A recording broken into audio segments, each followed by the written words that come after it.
personal tutor.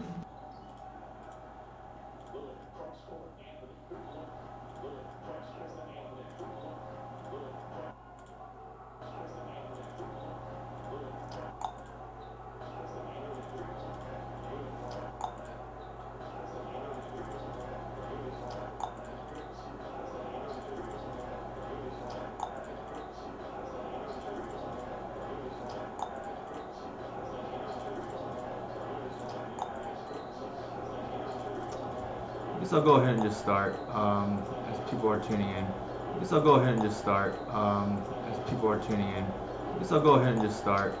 We're gonna play the. I guess I'll go ahead and just start. We're gonna list play the. I guess I'll go ahead and just start. We're gonna list play. There are a few cards that I just start. We're gonna list play. There are a few cards that I just start. We're gonna list play. There are a few cards that I just start. We're gonna list play. There are a few cards that I just start. We're gonna go over play. There are a few cards that I just start. Big thing. We're gonna go over play. There are a few cards that I just start. And the big thing. We're gonna go over play. There are a few cards that I just start. And the big thing. We're gonna go over anybody who watches. There are a few cards that I just start. And the big thing. We didn't have anybody who watches. There are a few cards that I just start. And the big thing. We didn't have anybody who watches. There are a few cards that I just start. And the big thing. We didn't have anybody who watches. There are a few cards that I just start. And the big thing. We didn't have anybody who watches. There are a few cards that I just start. And the big thing. We didn't have anybody who watches. There are a few cards that I just start. And the big thing. We didn't have anybody who watches. There are a few cards that I just start. And the big thing. We didn't have anybody who watches. There are a few cards that I just start. And the big thing. We didn't have anybody who watches. There are a few cards that I just start. And the big thing. We didn't have anybody who watches.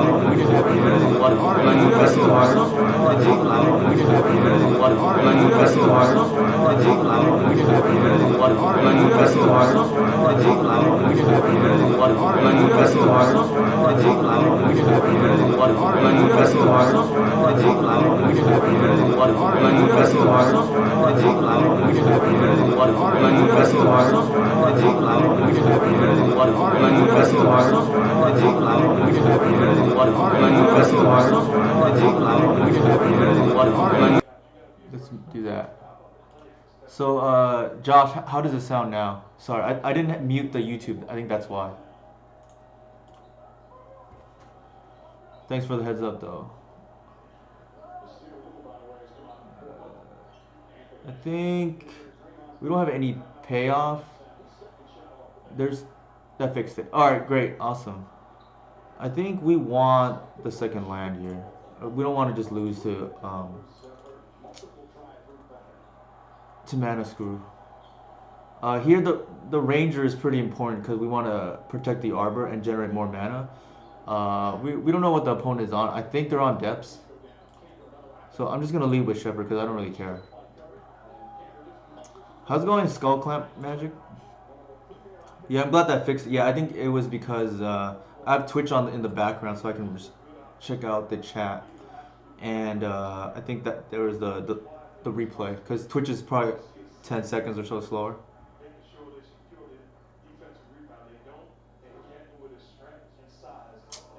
Okay, so they're on Delver. That's actually good for us.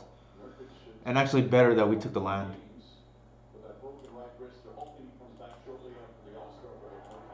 Alright, so we're just gonna play out everything here.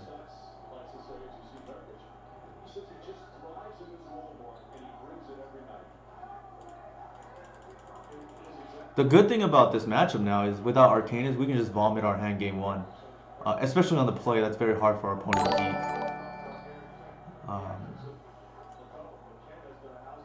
Thank you for the follow, Josh. So for those of you who don't know, Josh is another very good skilled elf pilot, and he qualified for the season 2 2020 showcase qualifier. So that for legacy showcase qualifier with elves. He's part of the Reclaimer gang, so always nice to see people doing well with this list. I think at this point there's Preordain's interesting. At this point there's a pretty big deviation now between our list and the stock Nettle list. We're leaning harder into the consistency of the deck with crop rotations in addition to Reclaimers. Okay, so that's kind of a nuts draw.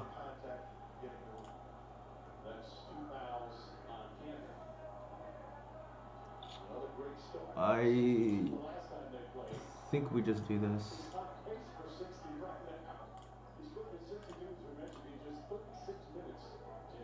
And we're just gonna bash with all.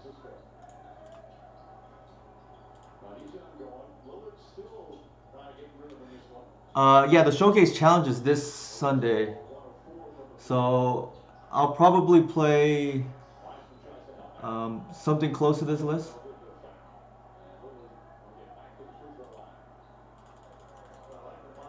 It really depends how the next few days goes, to be honest, and what I expect to see. But okay, so they're on Blue Red Delver. I think they might just be dead.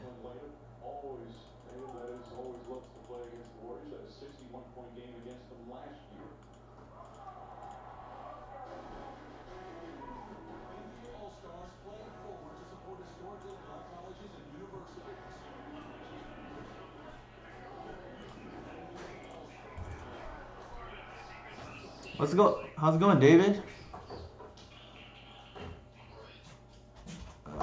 Okay, I think here, I think we just go Warwood. Sorry, Shepherd into Warwood and just bash with all.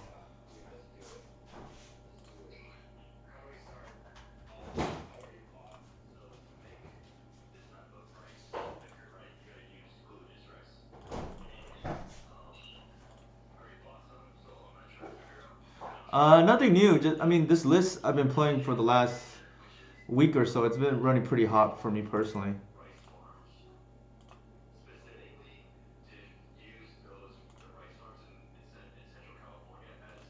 All right, I think that was a heads up block by them to block the Burst Sword, so I can't generate mana.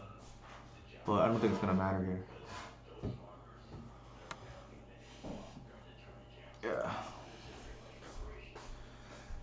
Yeah. So the good thing or bad thing, I guess, is qualifier points are easier to attain now if you play the prelim. The bad thing is I don't really play them because I heard the value isn't great, and it's not like I'm short on the QPs, Josh. You're talking about changing trophy to decay. When did you change that? Okay, so I actually haven't played trophy in years. The reason being is because with Dreadhorde Arcanus in the format, I don't think you can actually, to me at least, trophy was soft banned because if you can't deal with Arcanus backed by permission turn 2, you lose a game.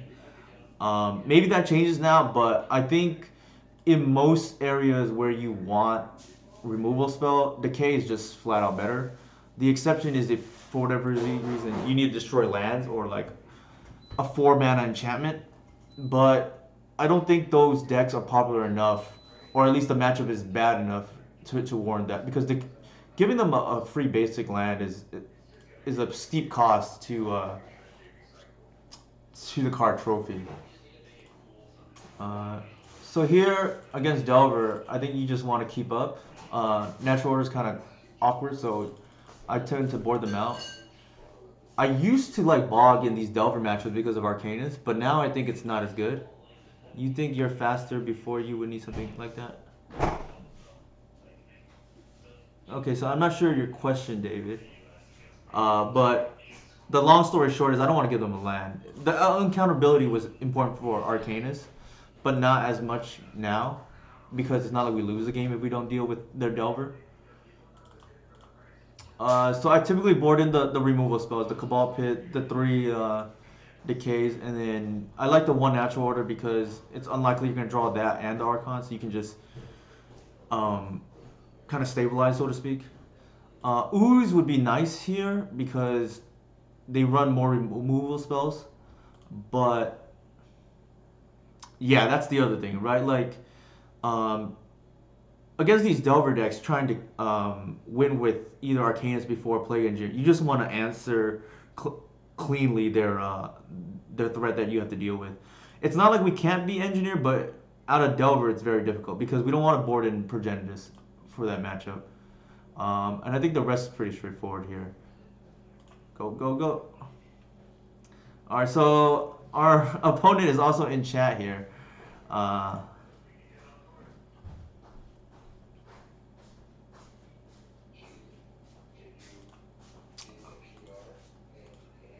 Please don't ghost, please.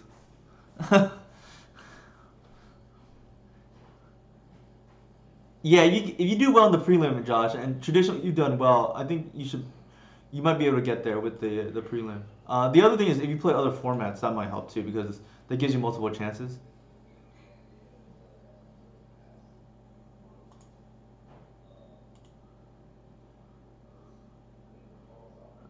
When in doubt, to the cradle. Here I'm gonna lead with the Wirewood, and the reason actually, yeah, I'm gonna lead with the Birchwell Rangers because I think that's the card we care least about. I want Reclaimer to be protected by the Wirewood.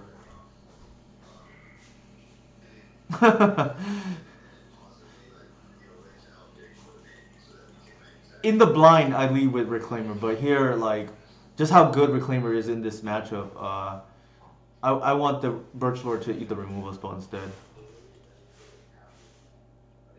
There's an argument to lead with a Wirewood, but I think you want to go Reclaimer into Wirewood next turn, assuming they have the removal spell this turn. But it's possible we do the opposite, given opponent is in the stream chat too.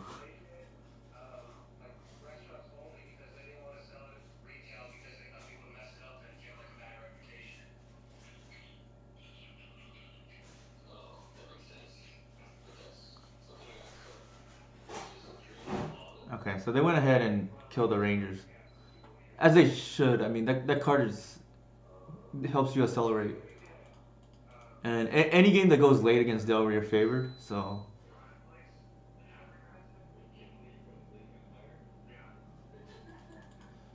um, I think barring any weird draws, we're just gonna go Reclaimer into Warwood here. Okay, so that actually is pretty relevant too. I think I value the ramp more here. So I'm gonna play the Reclaimer into the days.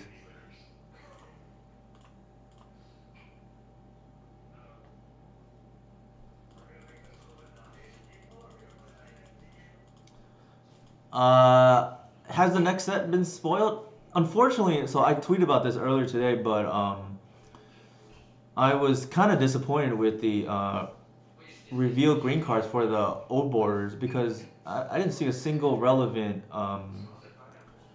green card for legacy purposes aside from cyborg, very niche cyborg things like Nature's Claim, which is really a black card if you think about it to answer Leyline of the Void.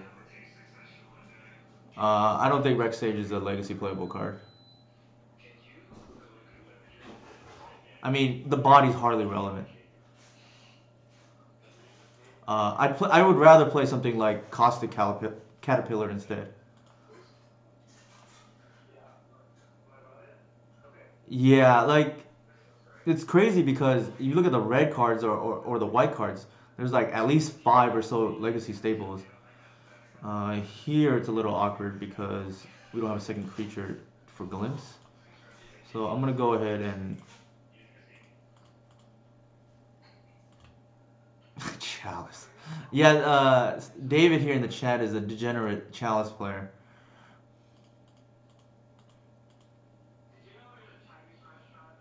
I mean, I guess Rex Sage is important for if you like need the body in like birthing pod, but those are like very fringe strategies. But like, yeah, we didn't. As far as legacy is concerned, I don't think we got anything. Um, Become Immense is a two of or one of in one exactly one deck, and then Primeval Titan is only played in one deck as well,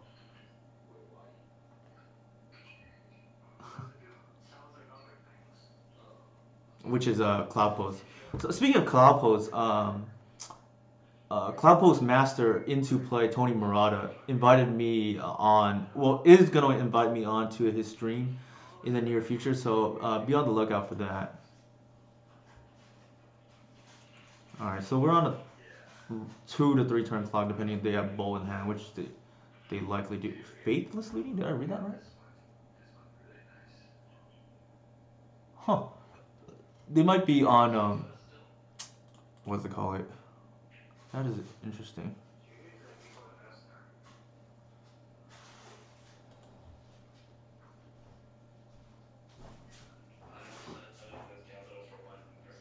Actually, what I should have done there was potentially crop for the horizon canopy, but we're not backed up in a corner yet, so could be time to go.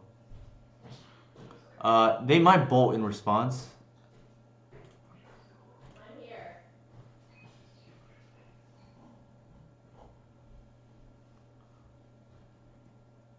Actually, that was a little bit sloppy by me. I should have played out the cradle.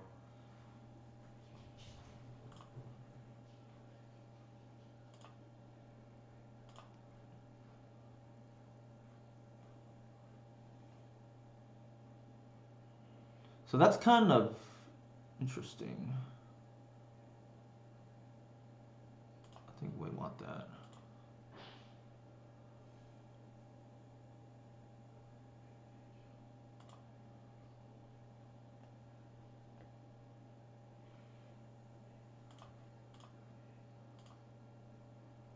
So we got a little bit rewarded there for waiting. Or not rewarded. We got rewarded for waiting with a crop, as I should say. Oops.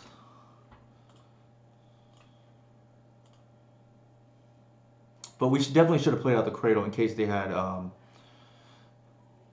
something like that, which is kind of strange. Luckily, not really punished. That's pretty good draw. We're at virtual 4 right now. Sorry, we're at virtual 5.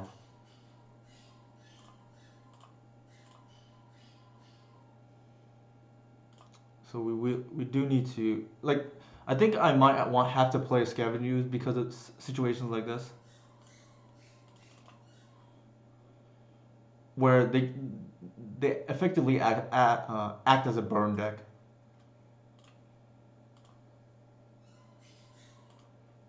All right, so that's pretty good.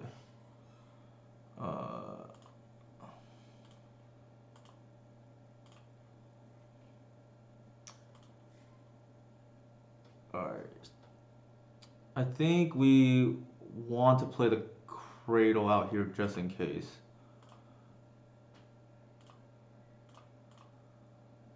Actually, that doesn't matter.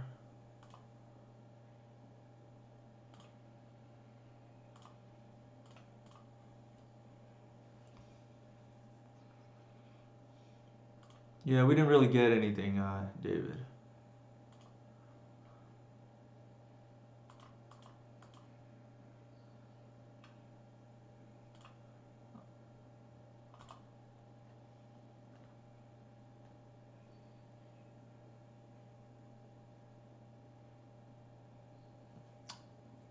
If they're thinking about it, it might be an indication that they're unsure if Boseiju is in our list or what can we possibly get.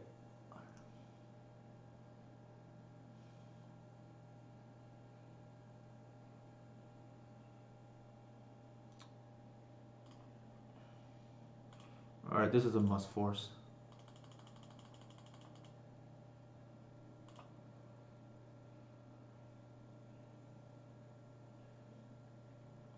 So they seem to be on the, like, combo-y version of Delver, I guess. I mean, I don't believe they can live this through.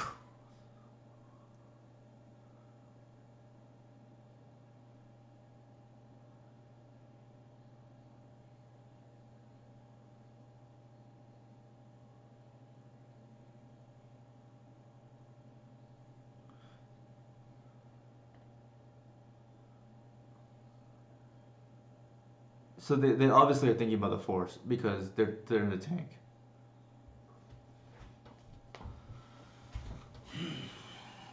All right.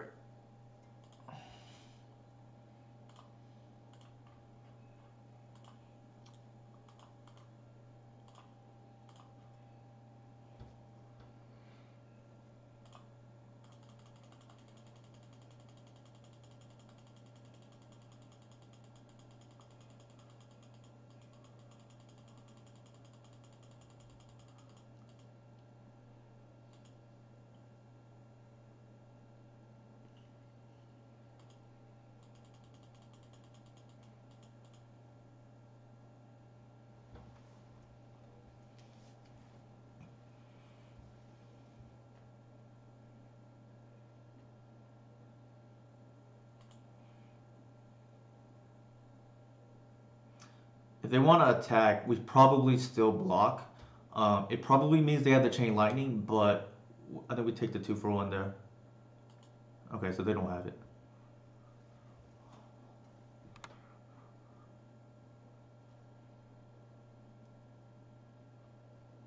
Yeah.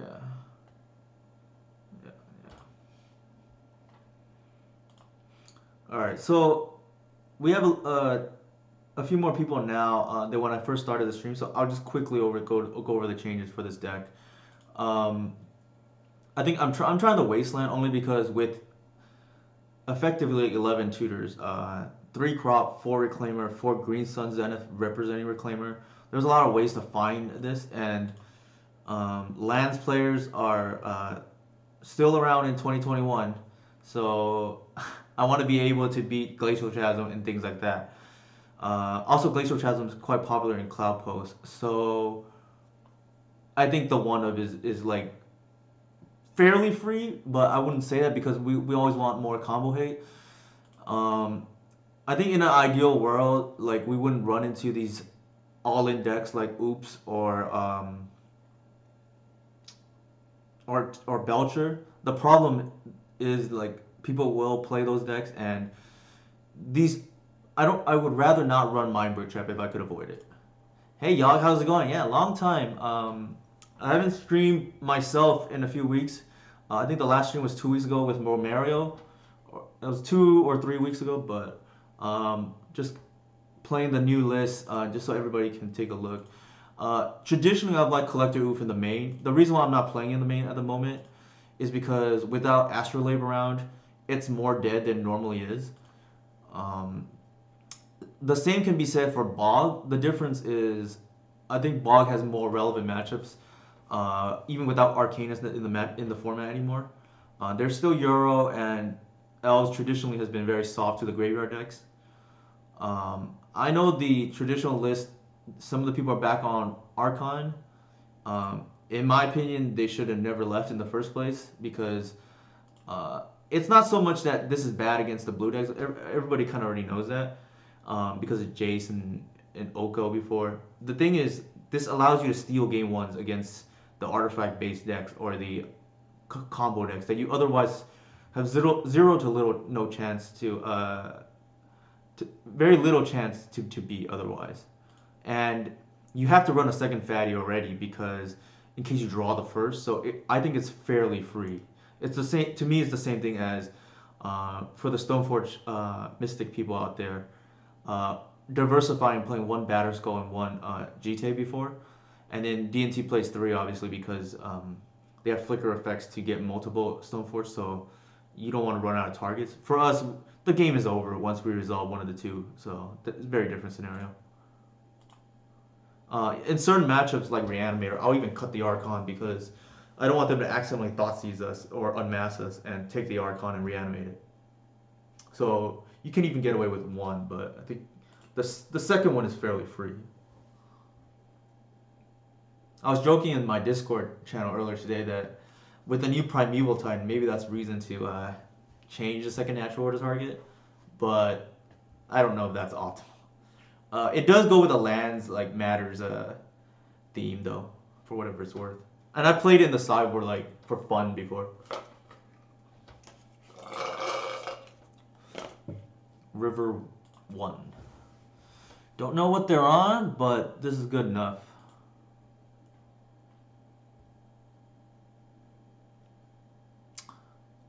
I tend to like to save fetches for a what's it called? For Arbor, but we have multiple, and I think in case we draw Reclaimer, I think it's good to play it out now. Just so Reclaimer will be big later on. When in doubt, if you don't have enough fetches, it's probably better to lead with not fetches. It depends on the matchup though. So we have 2 for 2 Arbors. I'm just gonna play the Visionary. Go. And I only if I really need to play around Daze, and this is a Tundra deck, so likely irrelevant, but only when I need to really resolve something will I play around it. I think you lose more when you don't. And then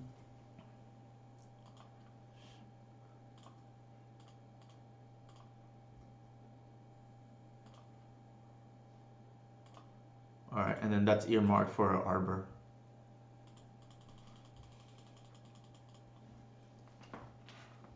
Gotta stretch a little bit.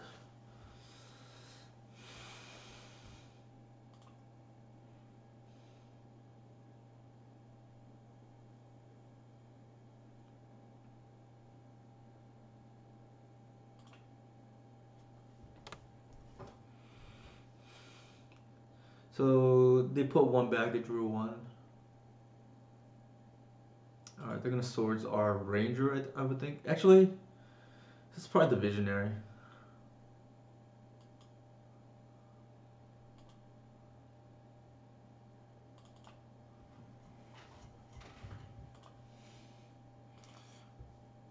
Oh man, that's kind of two bad draws in a row.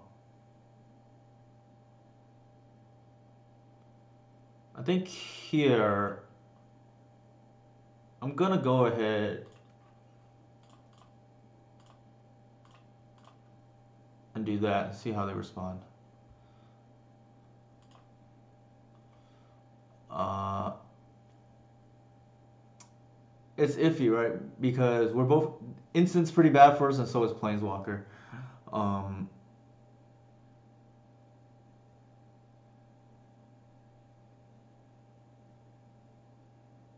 I'm gonna name Planeswalker because I think that would be more of a blowout.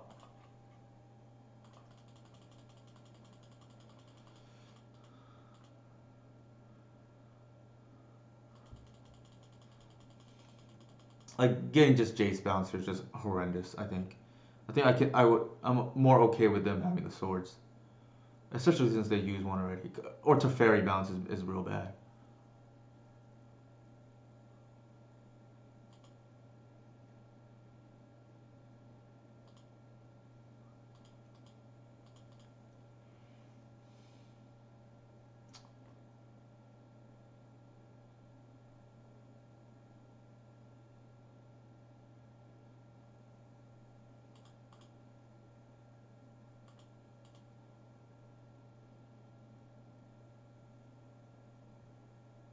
Hmm.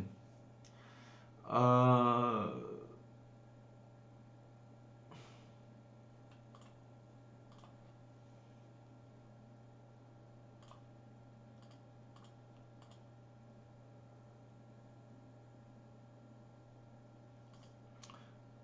they are likely on miracles, so I'm a little bit hesitant to commit more to the board. I'll just pass.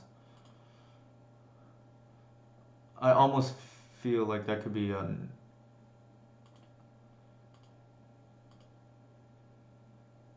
Yeah, I had a feeling that was a terminus coming.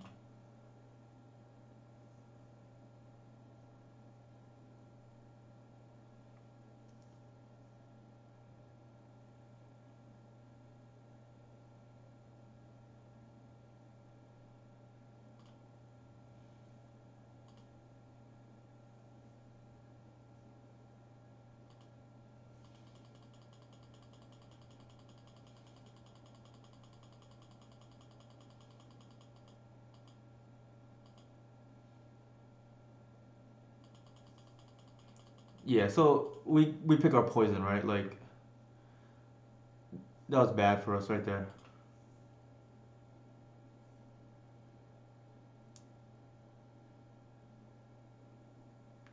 Ball on them. Thanks. Hopefully, we'll see.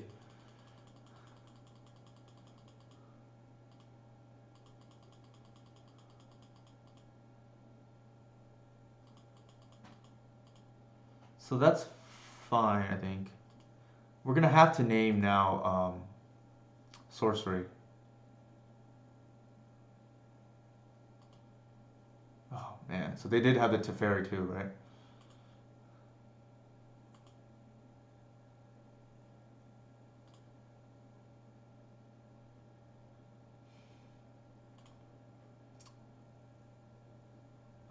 This is tough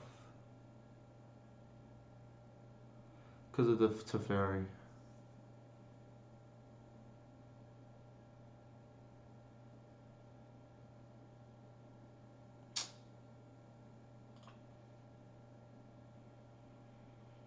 Hmm.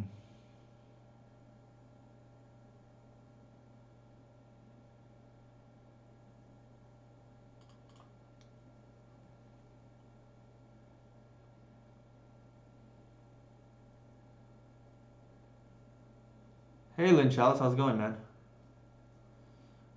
We are probably gonna lose this game one here. I really don't enjoy this matchup, but what can you do, right?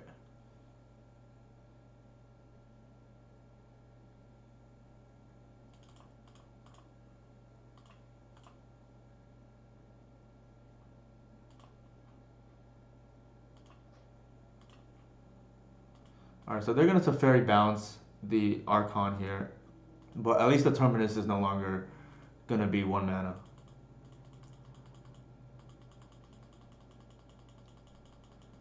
It looks like our initial.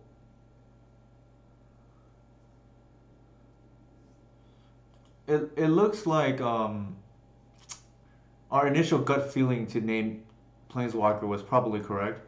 The problem is it's like 1 out of 3 chances because they're all bad. Like sorcery, instant, and Planeswalker can all beat Archon here.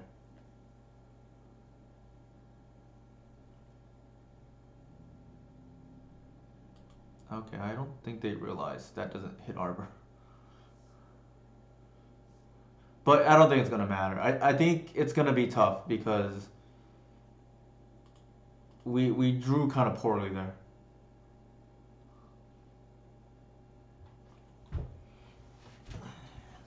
But it does get better for us post board.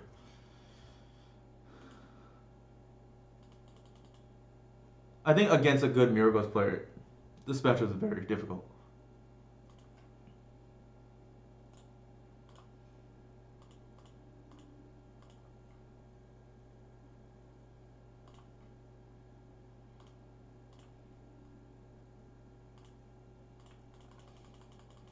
We also don't have a Savannah in the deck, so we can't even heart.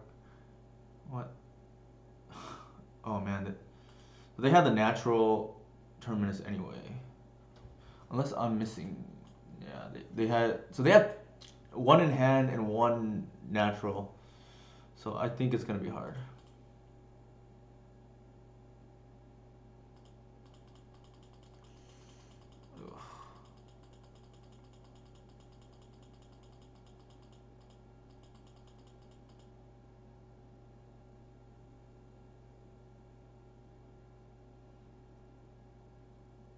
I've seen some strange lists recently too, running like 3 Terminus, 1 Supreme Verdict, and like an EE, which is a lot of sweepers to deal with. And Progenitus is not as good against these Terminus based sweeper decks. That when it's normally very good against like the black based control.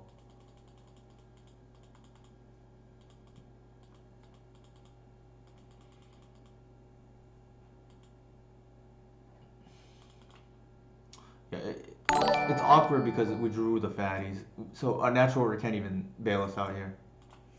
Thanks for the follow, uh, Shuin. Hopefully I pronounced that correctly.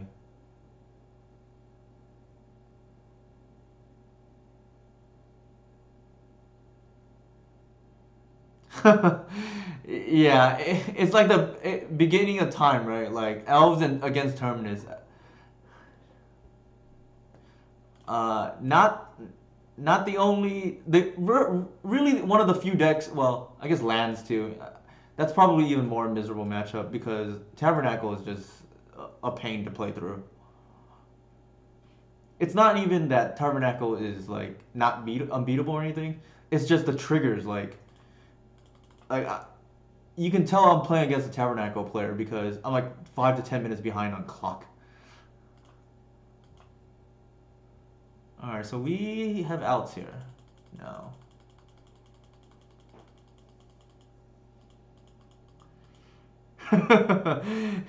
Yeah, I've been dangerously close to losing to timing out against Tabernacle because of all the triggers.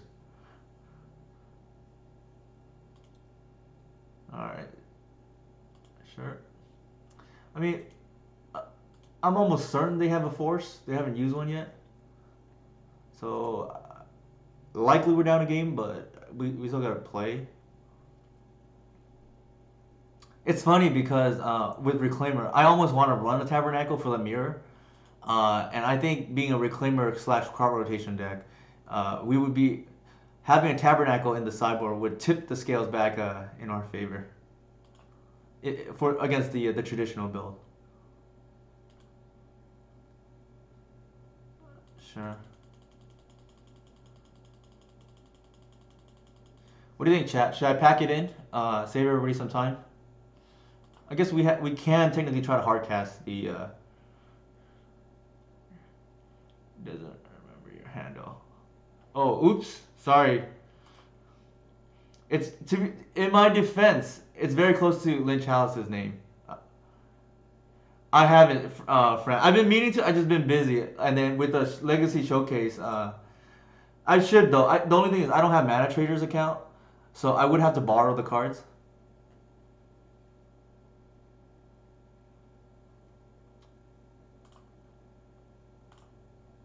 3, 4, 5, 6.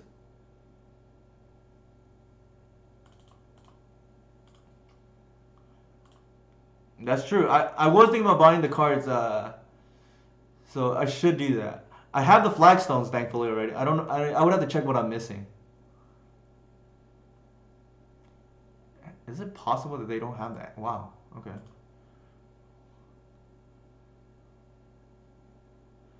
All right, we are one short. Shoot.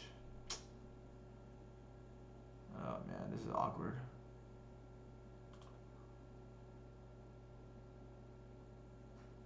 All right. Yeah, that makes sense. Like they should have done it in response, to be honest, but yeah, I wanted to play the updated. So shout out to Fran, who's like been killing it right now on the modern leagues. But I wanted to play the updated Coco deck, and unfortunately, I think this is more relevant. I think we're just dead here, so I'm just gonna concede. Save everybody some time.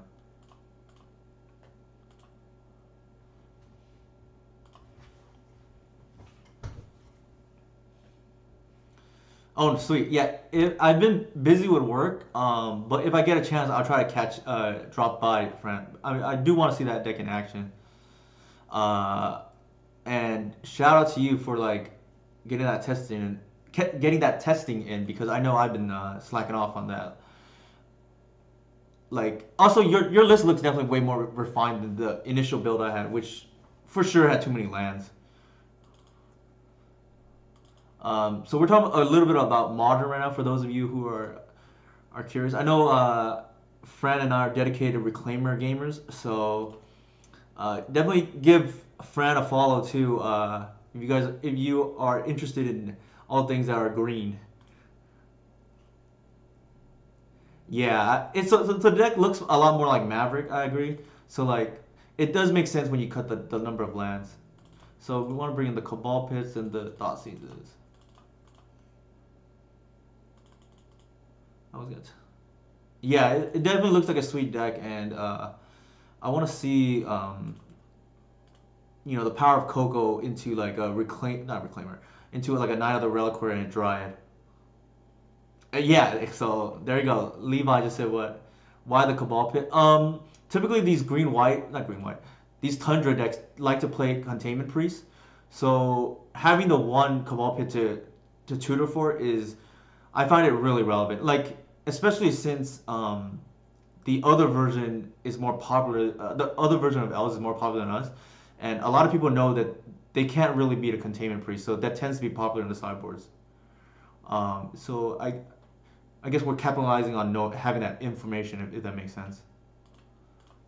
We cut a Cradle because Hull Breacher's a possibility, though it is kind of hard. Caracas, I don't think I think Bog is good enough because the plan is for them not to just uh, don't let Euro resolve essentially. Uh, could be better, but I don't like to mull. Um, I didn't even play Bazuba in the old Reclaimer build, before the ban.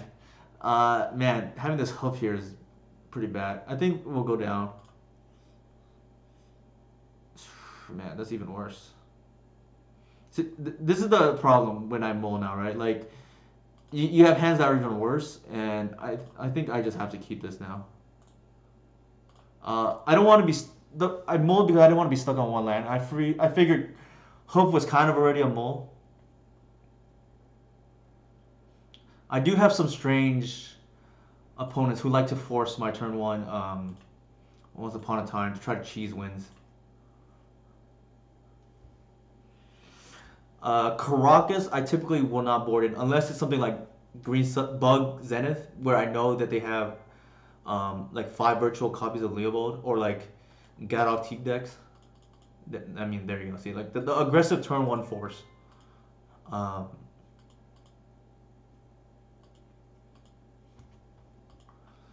and while I think it's wrong, people will do that. We don't have any payoff right now, so I'm saving the Green Sun for Visionary.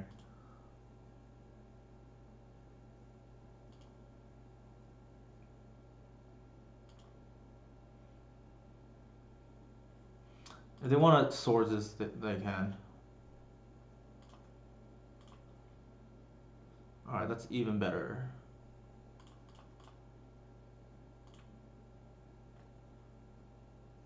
If it's a cradle, that would be nice here.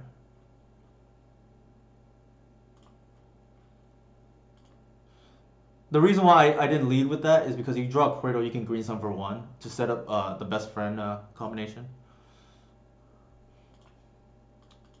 And I'm not going to spend a green sun here just for another arbor. Like, the matchup is not about acceleration.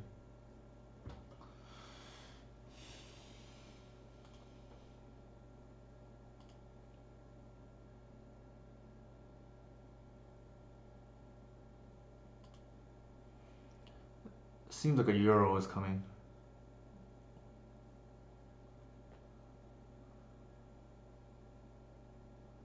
To Fairy.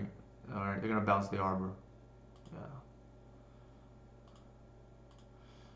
The fact that they left into Fairy is already kind of surprising. It's not very good against us, in my opinion. Like, it just bounces and dies, like, in most cases. So that's a great question, Fran. The reason why is because um, I wanted a way to have a white source that I can reclaim her for, but then I didn't want to cut the number of fetches or go down on bayous for the savannah. So the real reason is you want reclaimer to be a 3/4 as often as possible, and I wanted one of the draw effects regardless.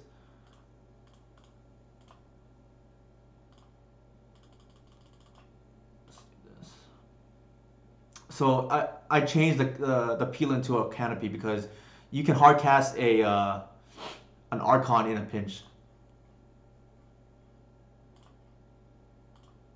All right.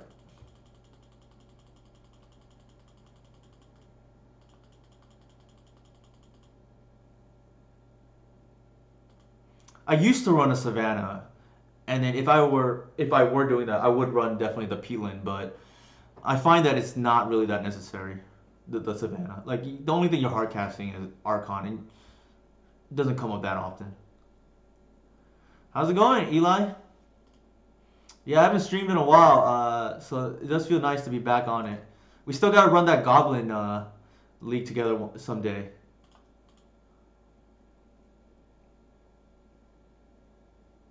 I did see that cool brew in Discord, but I would with what's it called Goblin Welder and Goblin Engineer, but I probably would change a few things from the posted list.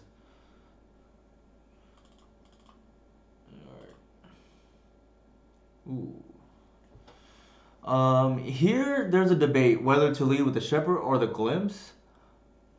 They brainstormed, so that is a little bit alarming. I think if they have the Terminus, we should try to play around it. So I'm not gonna glimpse this turn and then see how they react.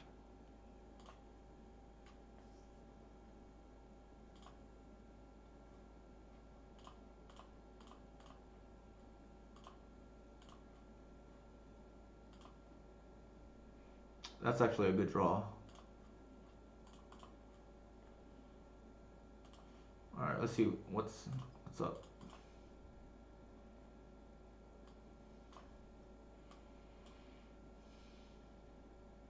We don't want them to Euro next turn, so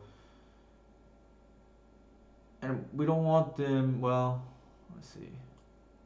If they want to judgment us, that's fine. I think we take the Narset. Yeah.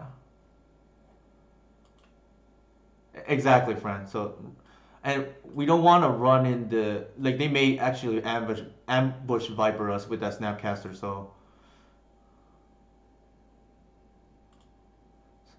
yeah. So, I, when they ponder, I don't play around the terminus typically. But if they brainstorm, I'm a little bit more weary. Like, so that I'm willing to wait one turn.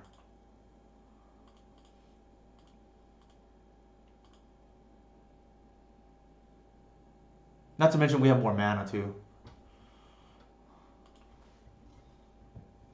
So they might judgment us here.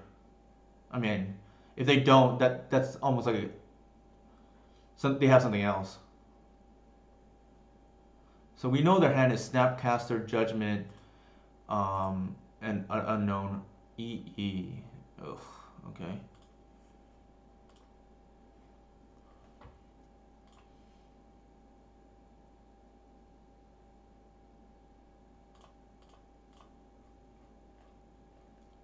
So they're gonna Euro. Okay, that's all. They're almost doing us a favor by doing it there because now we don't have to play around it. Yeah, natural bog would be pretty nice right now. Time to go.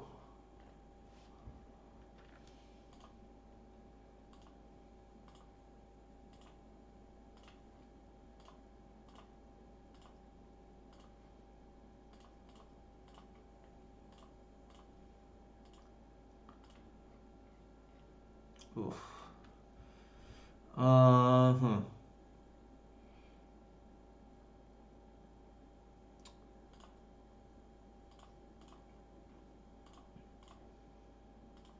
So we're a little. The reason why I'm bouncing Ranger here is we're a little bit cut off on mana. So that's why I did what I did.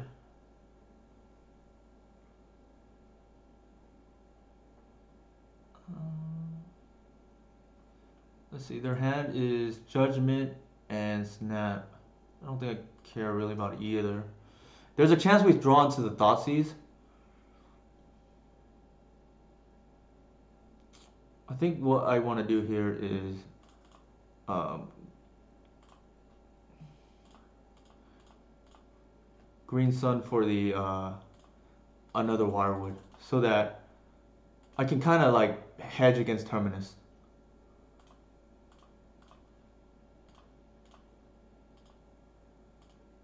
Oh, so we did draw the Thoughtseize. I think that's fine. Yeah, Julian is known for the William Tell overtures. So, but unfortunately, I don't have the glimpse music. This is a very good draw here. Like we can kind of have a kill next turn protected. Yeah. So the writing was on the wall, and I think the big mistake that they made was cracking the EE early. Like we can play around it a little bit with Wirewood, but and that's probably why they cracked it to be honest. But with it uncracked, it's hard for us to win. Like we have full information otherwise. Yeah, like they can always crack it in response to the visionary on the stack, but doing it end step just we had like free reign to go. Um, on the draw here, I don't think anything really changes. It's like it is a little bit dangerous to not have the Caracas to hedge against Euro, but my game plan, and this is up for debate, I guess. Yeah, so that's the other thing, right? Like there's Thoughtseize that they know we have, but like Progenitus isn't particularly great in this. Progenitus is better against the black base sweepers, and I think there's debate for Caracas for Euro, but I rather them just not get Euro to play in the first place because I don't think we win if that's the case. Uh, the rest I think is fairly straightforward. The one card that is nice to have access to, but there's just no room, is the Bursal Rangers, because in case we end our glimpse chain with the Thoughtseize, like it would have been relevant there. But no, I don't think it's better than any of the other cards. Like Visionary Waterwood, I think is how we win. Hey, Alice, how's it going, man? Just go over the new list, and then like the two best creature. Well, the best creature in the deck is hands down Reclaimer, and then the second best creature, in my opinion, is up for debate. Like it could be Warwood, it could be Shepherd, depending on the matchup. But the best way I can explain this is Reclaimer is kind of like Brainstorm.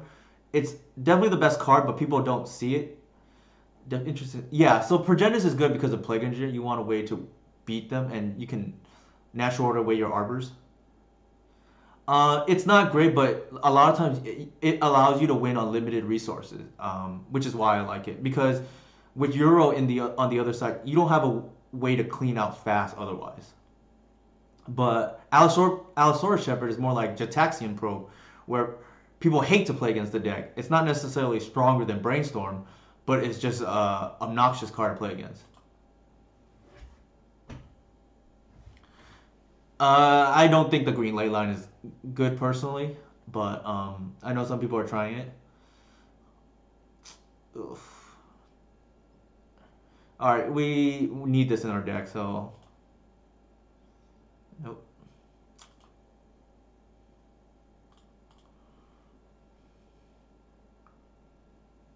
Yeah, not where we want to be, unfortunately. I think the Ranger can go back, and man, I hate to put that back, but I think we need the cards.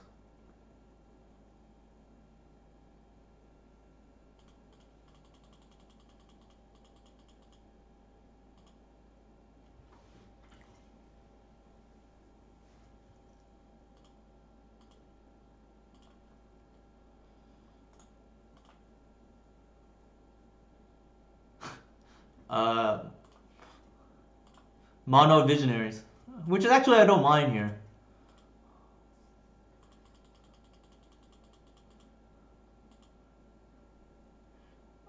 I think it's the problem is if they don't have a engineer, like it's a dead card. Like, uh, I'm not gonna fetch Arbor here, and the reason being is you get blown out by swords.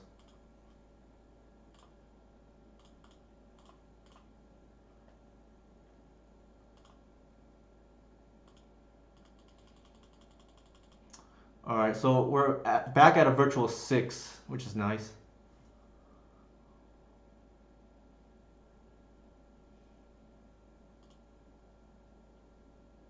Like so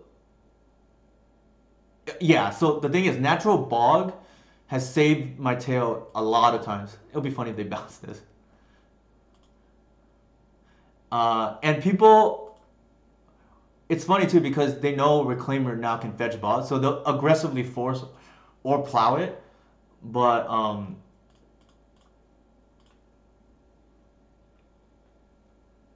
you can't stop.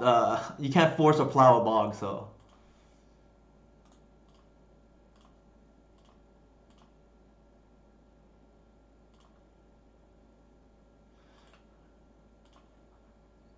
it's when opponents have mana bases like this that just don't respect choke at all, makes me want to play choke again.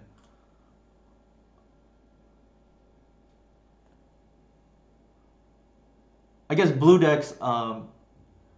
What is that they're getting back? Ponder, sure. I guess blue decks have the luxury that I'm not really aiming to beat them. In the sense that I'm not playing multiple like hate cards. Like because I'd rather focus on beating the combo matches because those need addressing. But if I knew that I'm not gonna face combo, so typically when Delver is broken, tends to be when I do very well with the deck because I don't have to dedicate as many slots.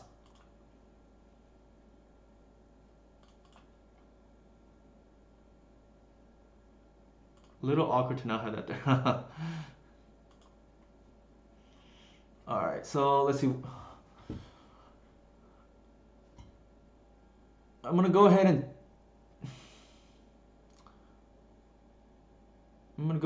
and well, let's see. Did they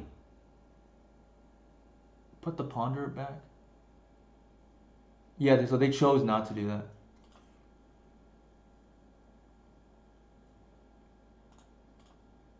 I'll take Jace off the board here.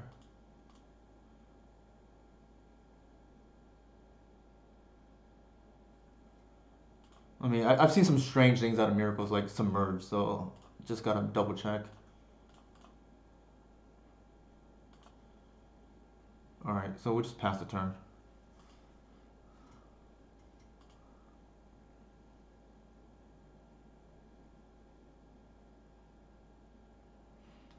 Like, considering we mode a 5, we're actually in this game.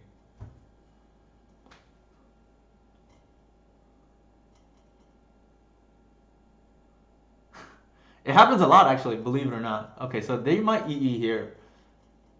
Okay, so again, the aggressive main phase EE, which I kind of disagree with, but helps us.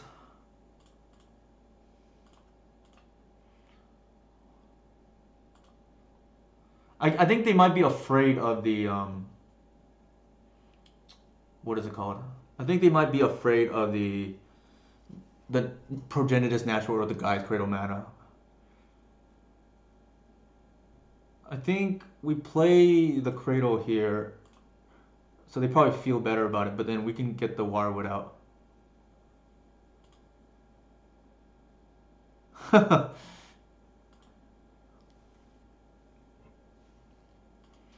I mean, Eli should know more than most, like, about beating Miracles. Oh man, this is like...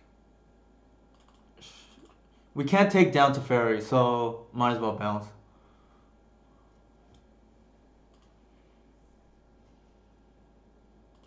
Oh, that is annoying.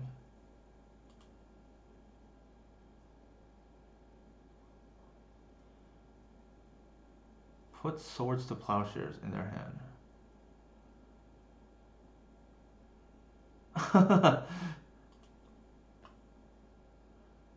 Alright, so that's kind of cool. Let's see what's up.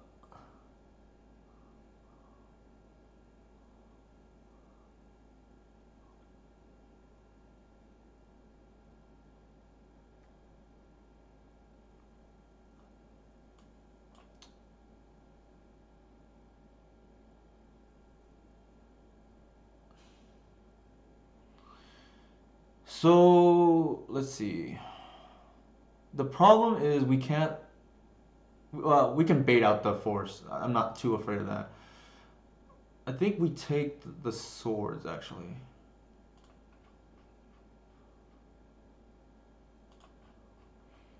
And then... This doesn't draw, but that's fine. I want to pressure Narset.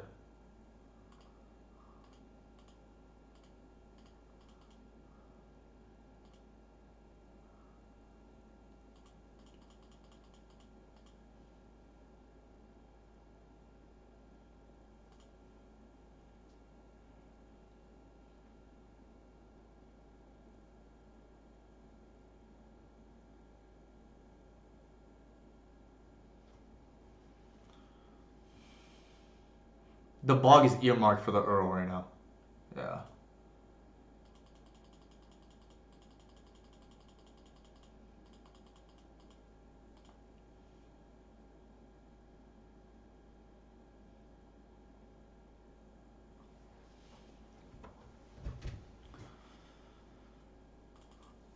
Alright, let's see. So there's no Earl. We know about the Force. No Swords. They can't library yet. They pondered already.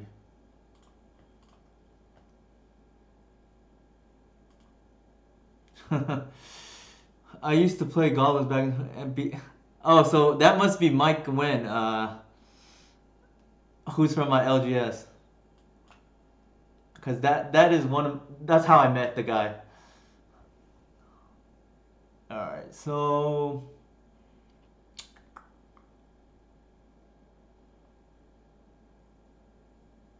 Let's attack the Narset first. And see what they do.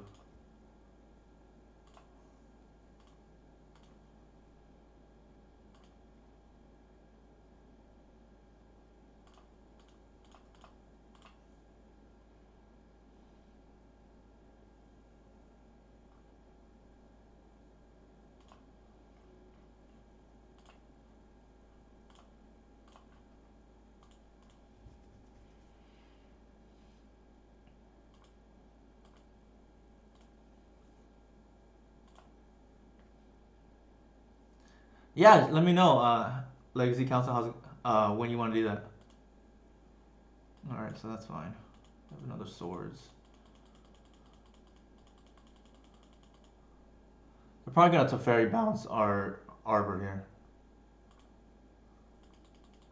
That's annoying. Wow, they didn't do that. Alright, we need to pray that this gets through here. Like, the game is so much better if we can get the Narset off the board. Man, alright.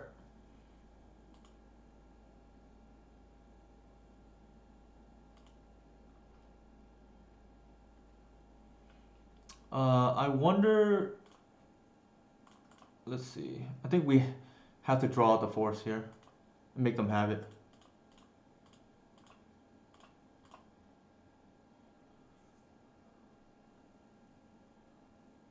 Yeah.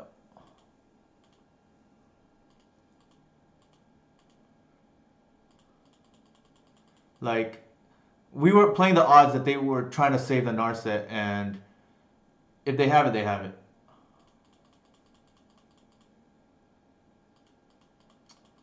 We're kind of behind her at the moment.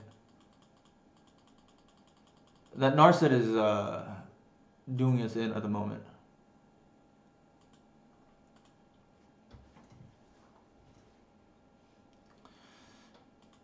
Yeah, it's the problem is the library. Ooh, that helps. So we need to commit to the board here to take everything out potentially. Like, it sucks to have these glimpses in hand.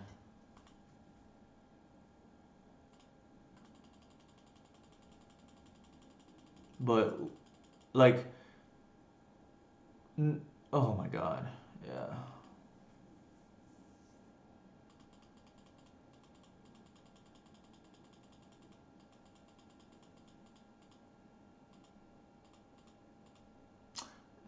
Doesn't look like we're gonna get there, boys.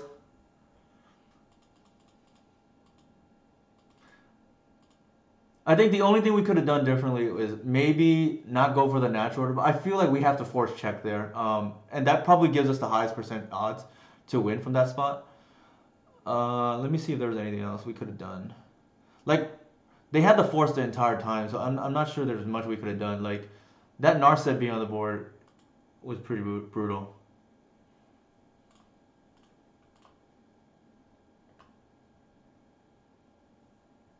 Oh.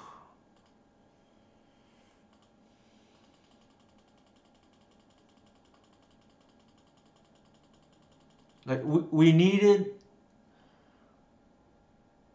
Like, there's an argument to be made that I should have played out the Reclaimer, but then I would have no cards to draw off the glimpse. But I think hindsight's 2020, right? Like, we thought we could... Normally you can take the Narset off the board. And they can always bounce too with the Teferi. That's the other issue.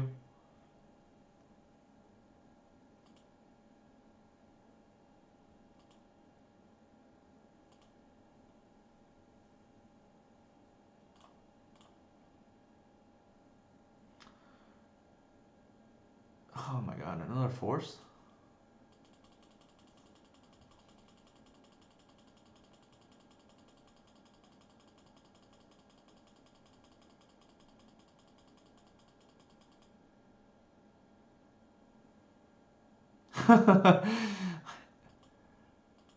Why is that the travesty, Lynn Chalice?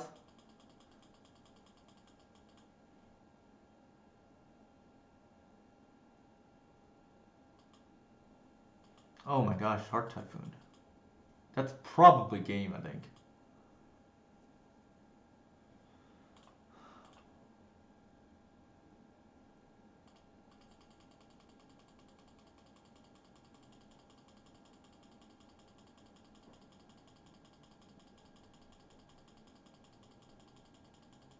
Yeah, that's true. There's no predicts in the old school miracles. Which I kind of miss, actually, even though I used to lose the deck a lot. Alright.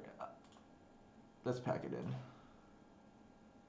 We're not going to beat a Shark Typhoon.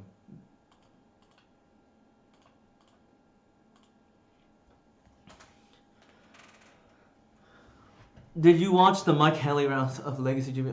He couldn't hit a red source or count.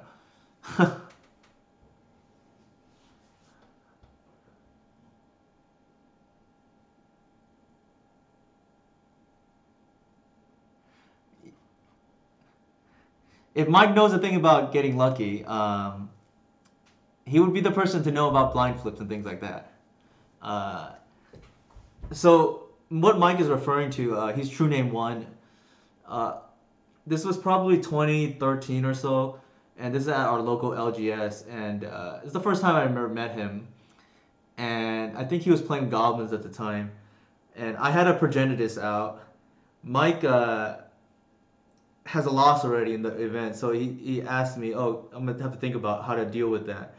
And then we both actually later on forget that Progenitus has protections from everything, so I can't untap it because at one point I make a mistake and try to untap it, and technically that's not legal, and I forgot somebody pointed it out, and then Mike found the line with Legion Loyalist for trample, and Progenitus couldn't block it anyway, so that was a memorable first meeting against Mike. I ended up winning game 3 because, in true Mike fashion, he decided to try to get more value out of Pyrokinesis, and that meant allowing a Heritage Druid to hit the board instead of it instead of casting Pyrokinesis on the stack. And the rest is history. I drew another 3 cards as a result. All right. Oh, I think I still keep like I just don't like mulliganing a lot. Yeah, so he could have got me for I think a 3 for 2, but he wanted the full 4 for 2. I don't remember the exact scenario. And then as a result, I drew another 3 cards as a result.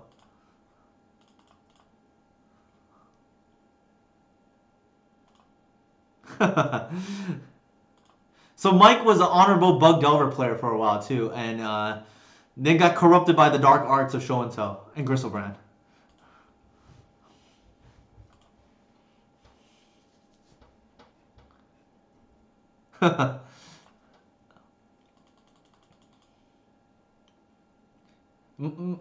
I like to joke around with Mike. He has this unwritten rule that all his creatures must at some point have 7 power or more.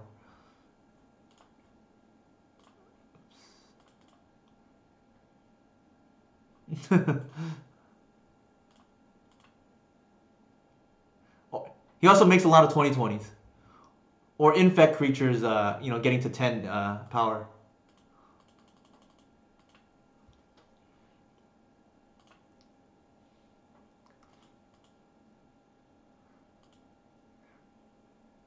We rib Mike a lot at our LGS, but he's a solid player. At the GPs, he's done better than me, so I can't say much.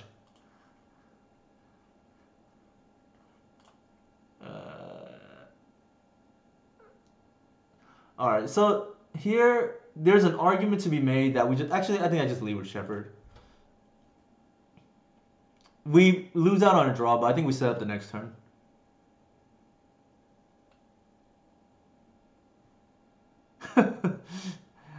It's funny Mike says that because he only plays combo decks. Game 1 is like very difficult for them to win now. Like you just have no repercussions for just going wide. Like they don't have sweepers yet, and then winning one of the other 2 games is not difficult to do. I think we just bounce now, so the Shepherd is protected. Yeah, Mike went 11-4.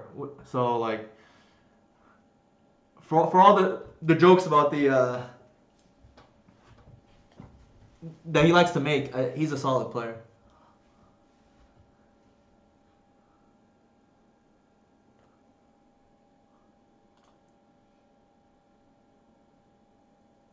This is almost like 2013 again, right? Like I still can't beat. I still lose to Miracles.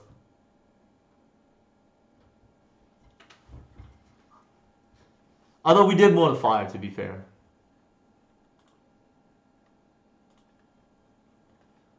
Yeah, it's a good sign they shuffled.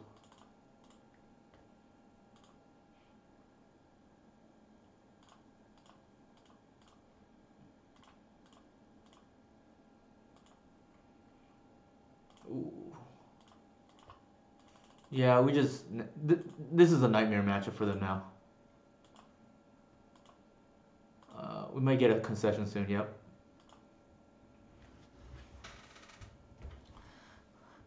At GP Vegas Day 1, when I show and tell, my guy put in Jace. That's funny. Yeah, you don't put anything in. Planeswalkers don't count. So we just boarded the removal spells here. Like, I think I'm okay losing, even though they misplay, I think I'm okay losing to that Miracles player. Like, we did Motor 5, and part of that is deck construction. Like, it does happen, and, oops, not supposed to do that. There's one more card I'm supposed to take out. Oh, the Bajuga Bog. Next turn, looked in his eyes. When Elves did play some number of Priests of Titania, it was always dangerous for the show and tell player to put in Emrakul because it's likely you just win. Yeah, Muxus is like, I mean, all the value, right, in that creature.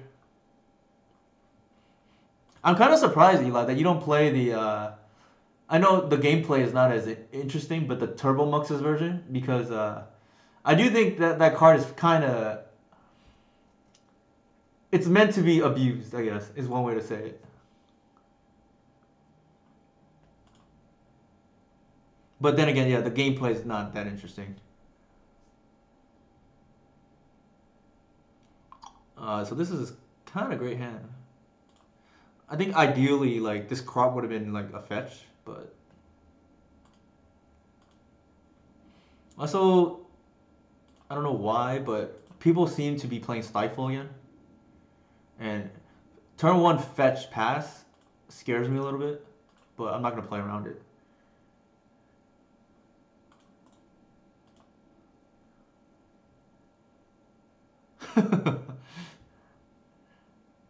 Oh, is it? Okay. I mean, I don't know much about it. I just see people playing it, and then I've lost to that version. So that's why I mentioned it too.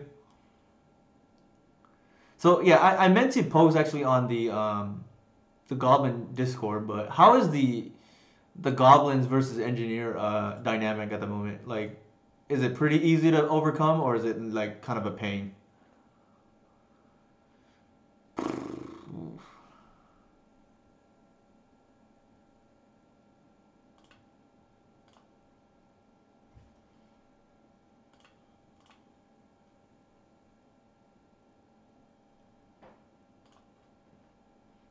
Here we just pass and hope they run into the card rotation. Oh, that's good. I was because if like that's an issue. I was gonna recommend discard because for me, at least this version of the deck, like I wouldn't say engineering playing engineer is nothing, but it's like very beatable. Like I think I've won more than half of my matches with my opponent having it. Like, and when I say having it, I mean in hand or on the field. Like, because a lot of my wins are just dot C's and take their engineer. Extra gem palm makes sense. Yeah, for me, like just the main way is just, you just progenitus them. They're just usually very frustrated. All right, time to go.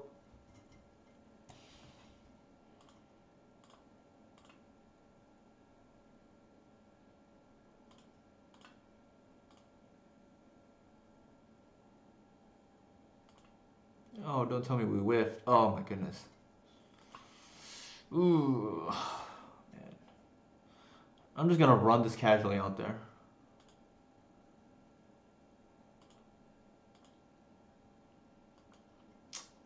That was painful.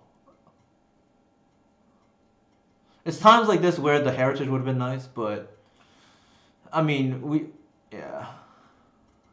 I think the problem.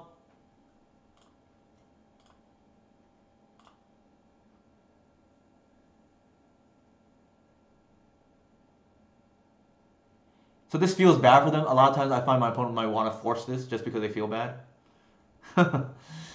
Let's see.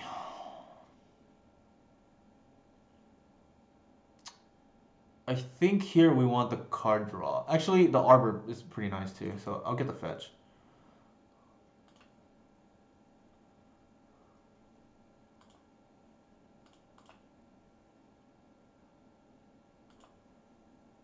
Yeah, I can imagine. Oh, yeah, that, the Goblin mirror being very dumb.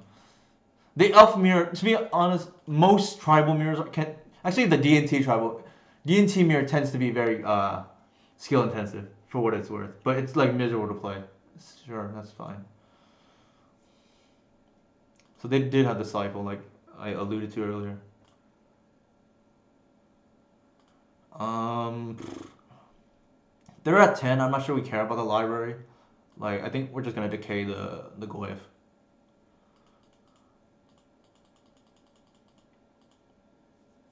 Yeah, with only 4-1 draw, or I guess 6 with prospectors, uh, and a bunch of removal spells, it's likely to run away with the game.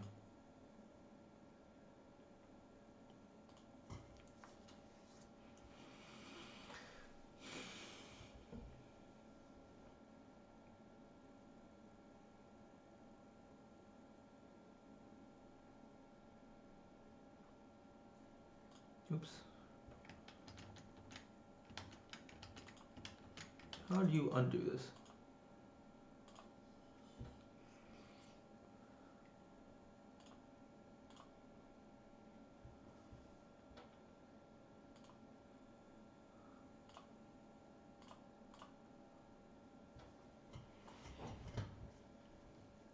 I think here we're gonna get the canopy.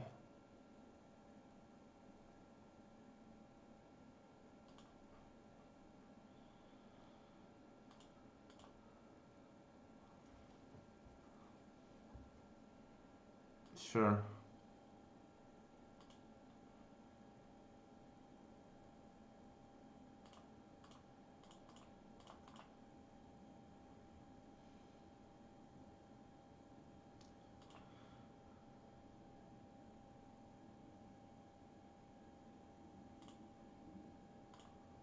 We're gonna set up for the following turn.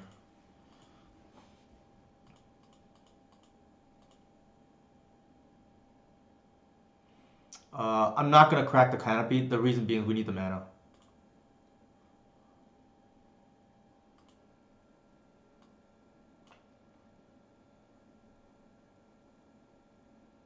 Oof. Okay.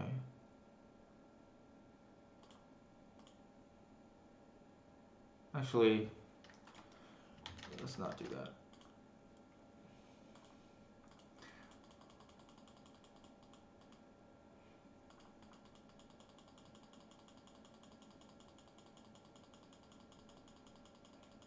They likely have a force in hand, but we're not gonna bother. Like we don't have any cards. We're not gonna bother lead with the shepherd.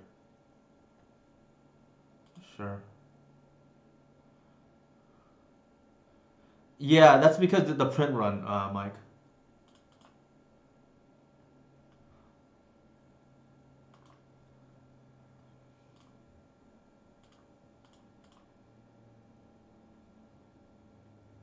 Ooh, that's good. If they have it, so be it.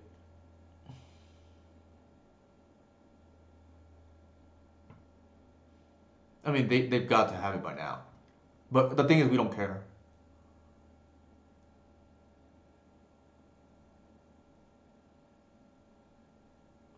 They made days? Like, from their perspective, wow, okay. I would snap force.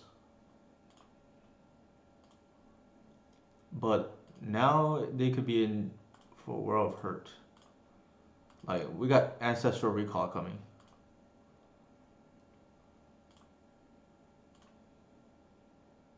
Alright. I'm doing it this way because I want to save on a mana. Because the black can only cast Visionary.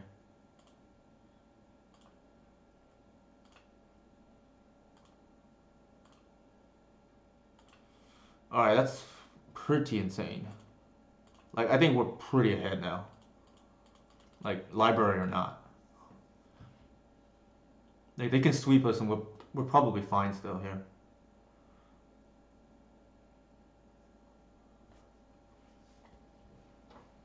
Not to mention, we threaten to kill ourselves the following turn. Like, they have to sweep or have removal here.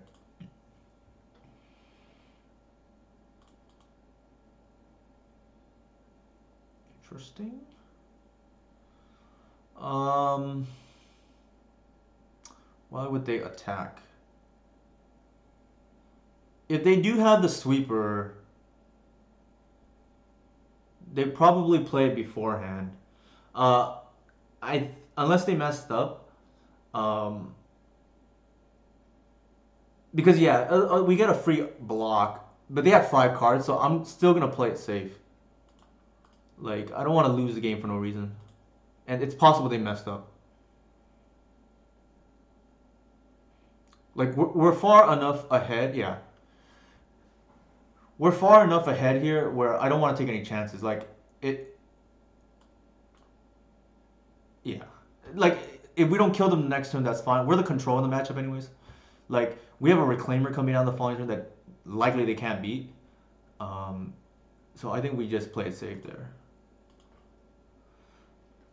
So yeah, so far pretty good. Like we're essentially XO against Delver so far, and we went 1-2 in the games against Miracles. I'm gonna go ahead and use the restroom real quick. I'll be back in like a minute.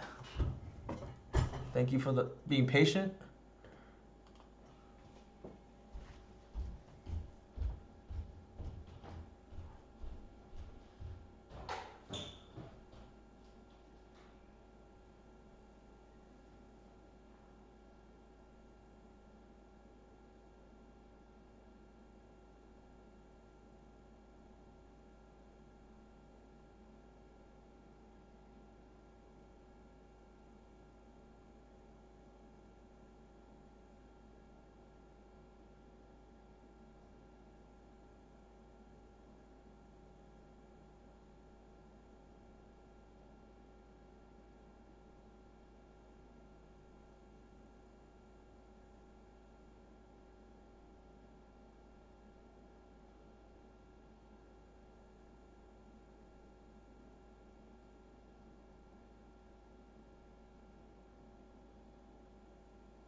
Bajuka Bog is one of my favorite cards. Like, I hate having an opening hand unless I'm playing against something like Dredge.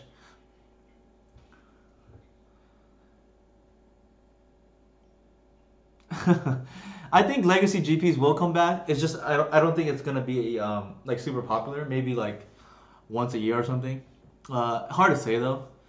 Uh, but we can take a quick look at the deck. I think this has been the sweet spot, the 3 crop rotation. Like you don't really want in this kind of deck to have 4. Bog is a little bit worse than it was before the Arcanist ban, but I think I still like it in the main deck. There's merit for one of these other utility lands to be main. Cabal Pit has a reasonable argument, especially if Plague Engineer main deck Plague Engineer is popular in your area. Wasteland is like always can steal wins, and Oof for the bad matchups. Those tend to be the Karakas should be a sideboard card for us, but these 3 have merit to be in the main. Oof just because it's a creature, or a main deck Scavengers is not bad yet, as well.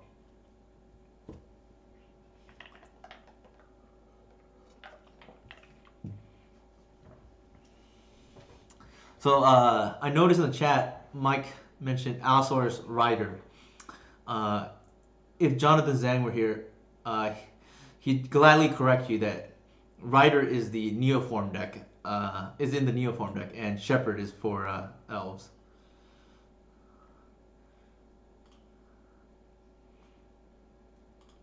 Kind of a slow hand, but I mean, I keep most hands.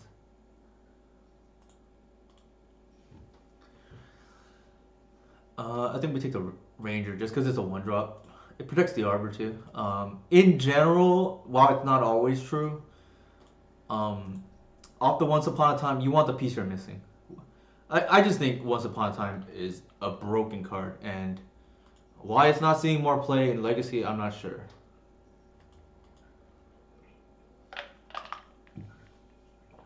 Oh, that's not good. Show and tell? It could be Ant.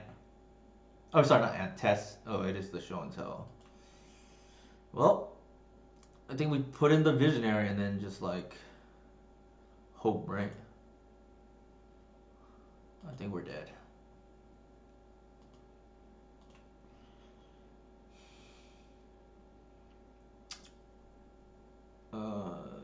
Is there a line?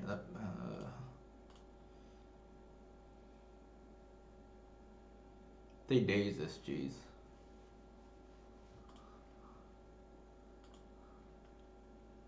Yeah, I don't even think there's an out, but I just want to see if there is by playing the Visionary again. Like, there's a crop that we can get, but that doesn't go anywhere, right? Yeah, we're just dead.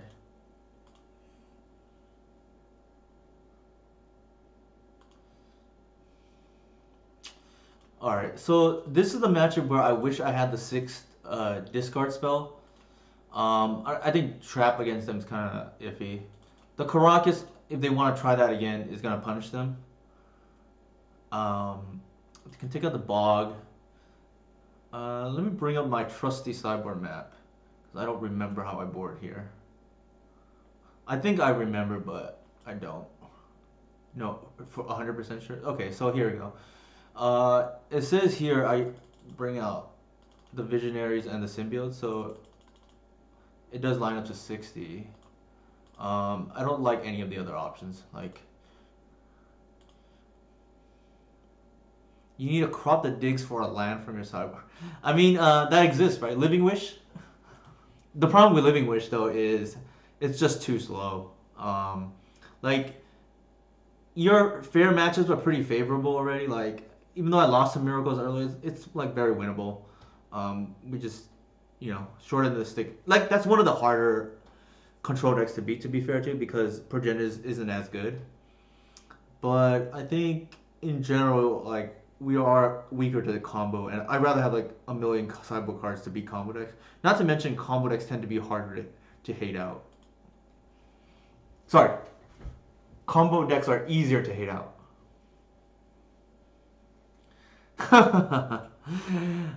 Speaking like a true combo player, that's for sure.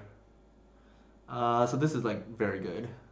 Like, we have the Karakas potentially. The reason why Corruption is so good is because not only is it acceleration piece, it's hate. It's the same thing as Reclaimer. Like, I would say it used to be a lot worse, but like if I really wanted to hate out Doomsday, I could.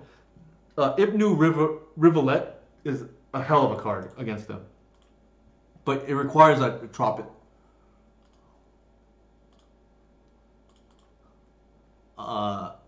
Also, I would say when I was playing this with only one Shepherd before, the matchup was significantly harder. Now, if they have a slow hand, you can just like bum rush them with turn 2 or turn 3 activation, and then they just lose. Okay, so they have the Pyroclasm and the Sneak Attack and the Emrakul. We can beat a Pyroclasm. I'm not too afraid of that. They don't have a Sneak Attack for a while, so technically we can get greedy if we want. But taking the Pyroclasm allows us to have a quick kill. And I think with Shepherd, I think we just do that. Like, we still have the crop for the Caracas in an emergency. Yeah, you can take a pedal there, but then like Pyroclasm's live, right?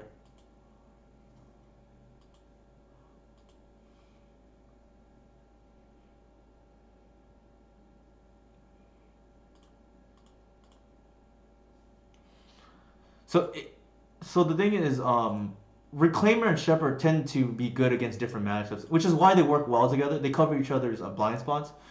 Shepherd is good against the combo decks where they don't rely on the graveyard, and so you can have actually what in the world? Okay.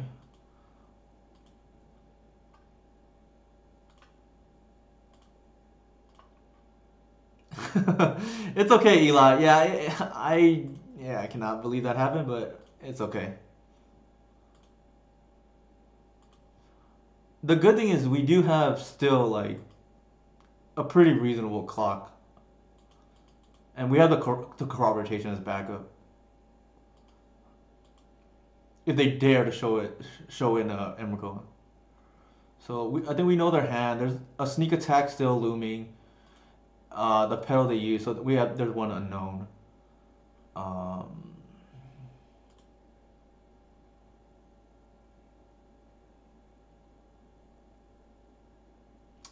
they can go. Okay. So we have 2, 3, 4, 5 mana. I think we just go for the quick kill here.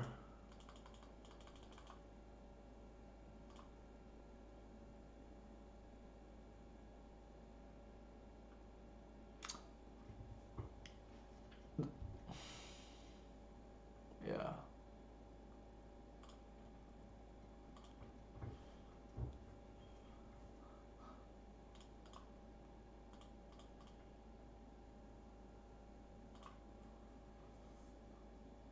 What this does is it takes them off Ancient Tomb lines the following turn too. Oh, that was a mistake by me. I should have cropped for a Horizon Canopy. I still can, I guess.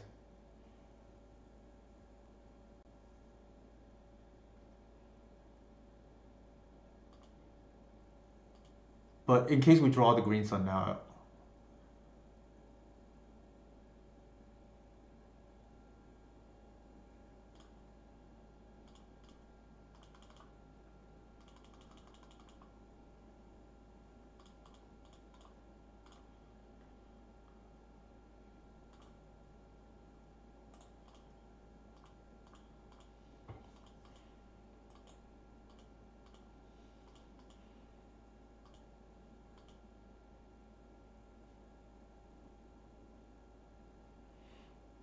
it's possible the safer play would have been to crop for the Horizon Canopy to try to draw. Um, because we have the second crop in in case, but I think I like this aggressive line better. Yeah, pyro. So the thing is, like, we can if you know about sorcery sweepers, elves can easily play through them, which is another reason why like engineer isn't lights out the way people think it is. At least not against this version, in my opinion. Um, so it's the instant speed sweepers that, like, for instance, top with Terminus before, that are backbreaking for elves, because it's much harder to play around. Like Zealous Persecution, if people wanted to, blow us out. Pyrokinesis for the Goblin players know about this. Like, it's much more difficult to navigate through. It's not that it's impossible, but you actually have to plan ahead. Whereas, like, yeah, you have to plan ahead. Whereas this, it's just easy mode, right? Like, you just hold things back and whatnot.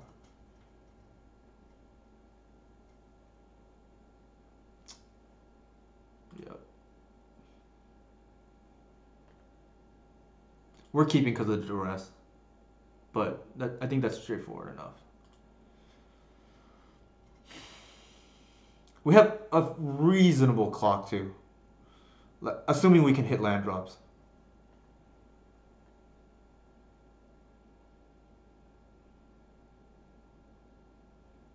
Yeah, so that's the thing, right? Like timing is huge against elves. Like you get greedy, for instance, you just die to Progenitus like out of nowhere. Okay, so that's even better. So I'm gonna seize first.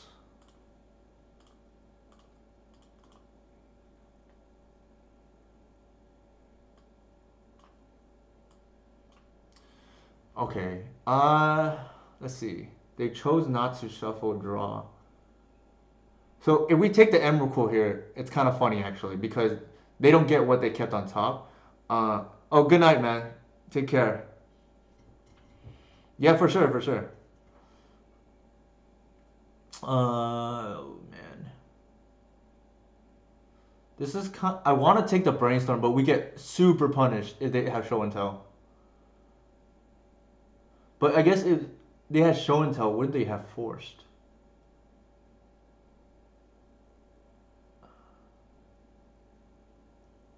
Man, this is tough.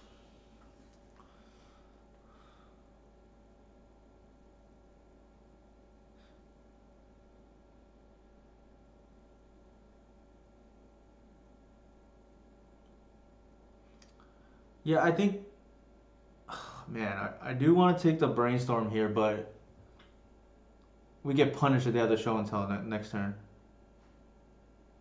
And well, the rest can't take the brainstorm, so I think we take the. I I am not 100% sure, Mike. I don't remember off the top of my head.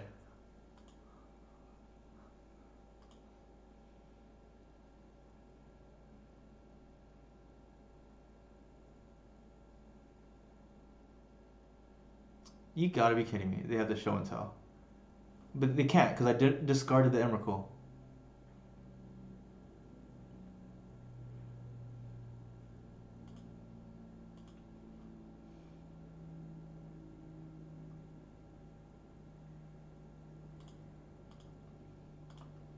I think we seize again.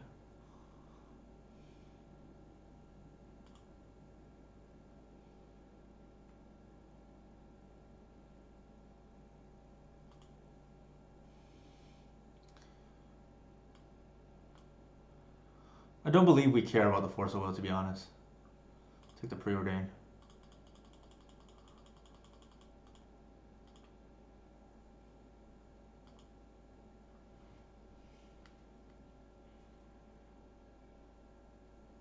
You got to be kidding me.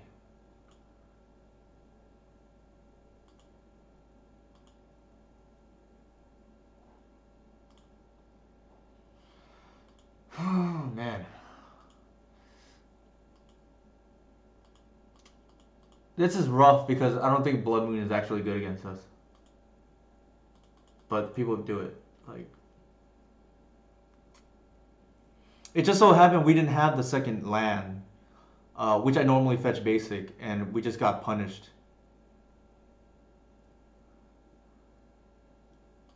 Otherwise, the Blood Moon is dead. Like,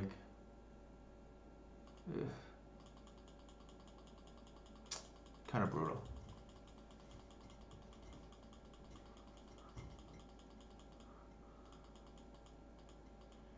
I mean, it is, but like, but how much though? Like,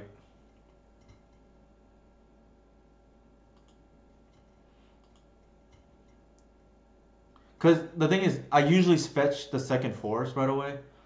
But in this case, we didn't draw for a while. Uh,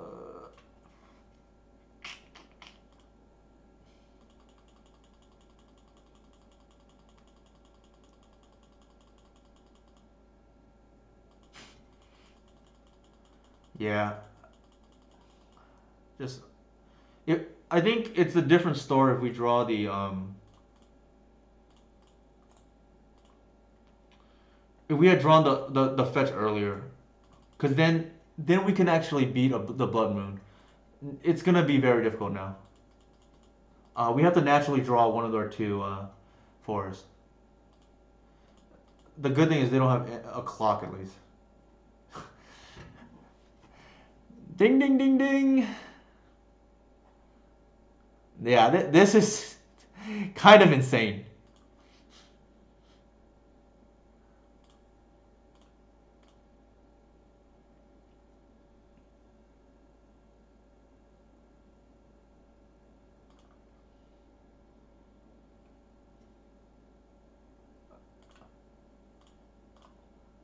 It's gonna be a while before we can cast anymore.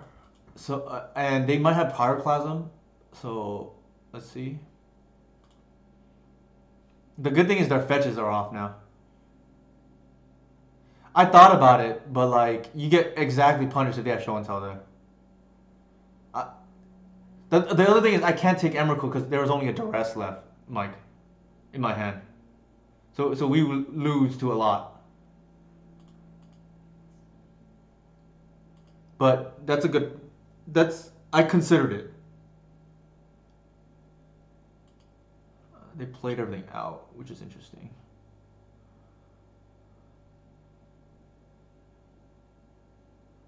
All right. I think what I'm gonna do here is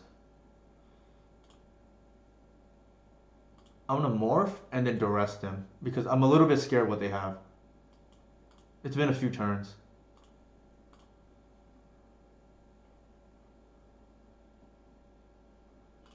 Okay.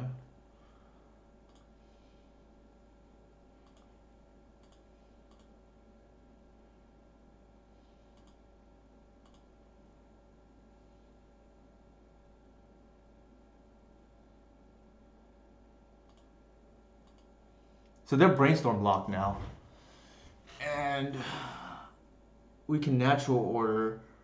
The thing is, what do we natural order for? Probably the Archon, and then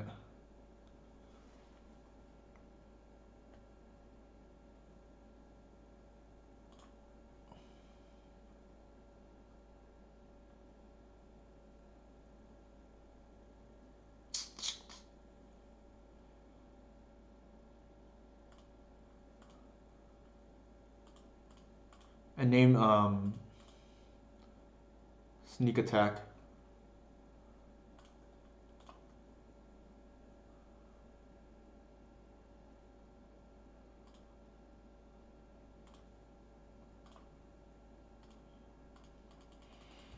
At this point, we might be able to beat a show and tell.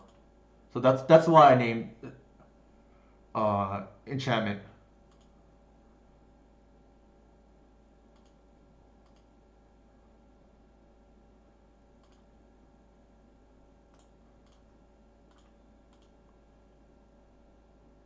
This game is if we win this game, wow! Like I would not have expected it.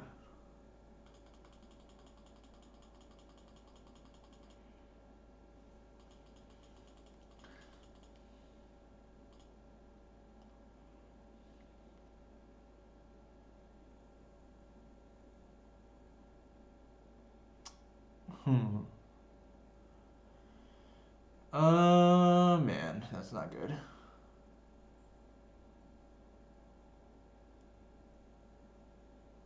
I think we put in the hoof.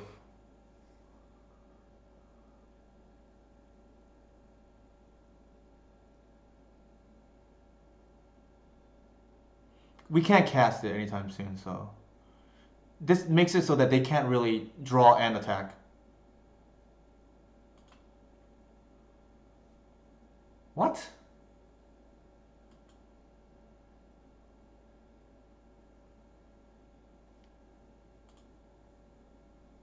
Interesting.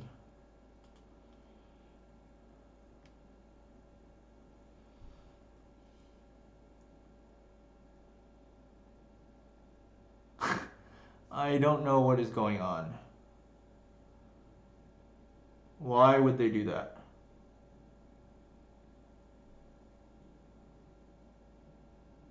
I mean, we can't kill them, but like, they can't attack either.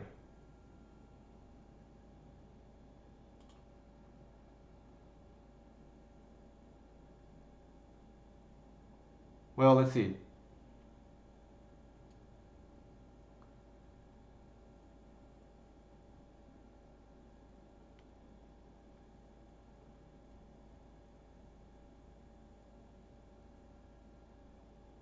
Yeah, we can't attack. So we have to eat.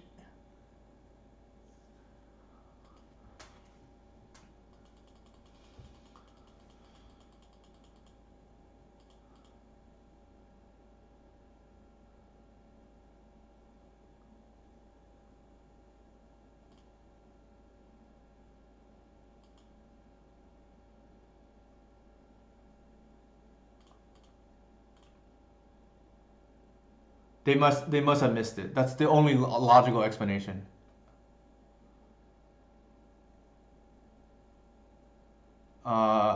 Let's see.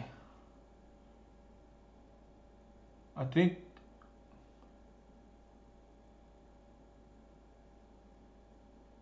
yeah, I think Kieran Ranger works here.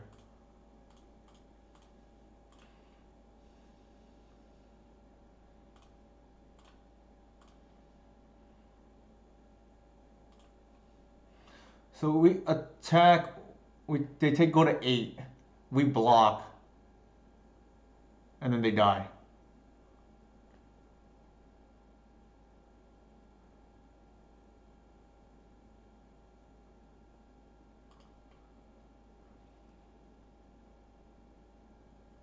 Actually, we we still can't attack. I think we have to attack actually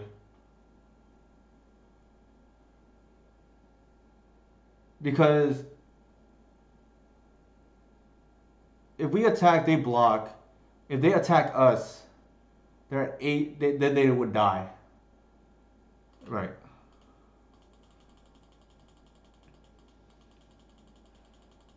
Yeah. So that works out. They can't attack. They punted this game because if they attack, we would have lost. Okay, so they're dead now. Wow, we got bailed out here.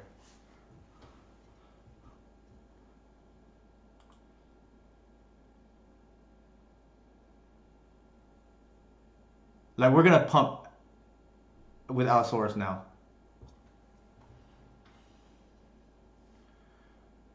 How don't we lose? Well, the thing is now we can chump, but before we couldn't chump because they were at 9. Yeah, so this is now sick.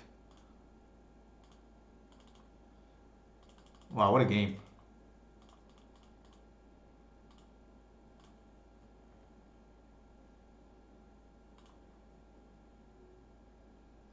No, they did. The second time they didn't miss it because they're dead anyways. We would have sacked. They attack. We sack our land, block with our to not die. Okay, so we'll go over after this. Right after.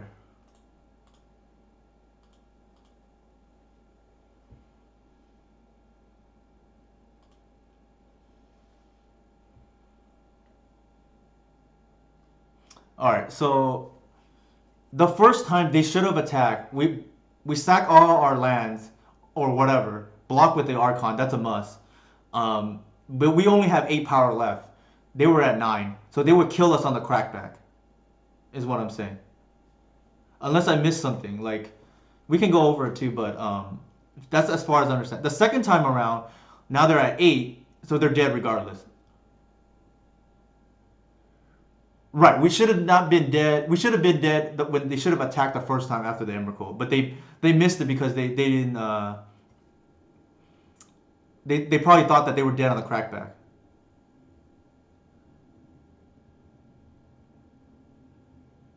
If we can't activate if they attacked even on the second turn.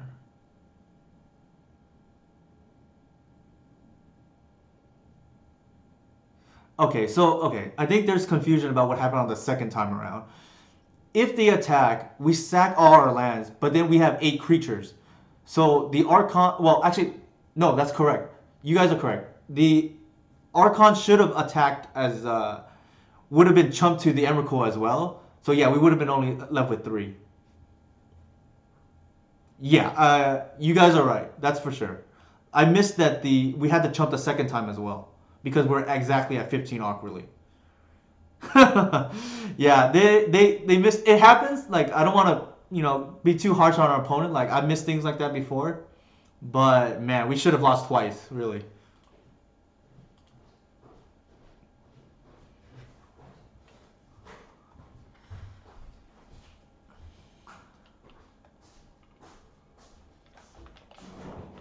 Uh, I think we take these because blood boarding in Blood Moon. I think is not it's okay against us. It's not great.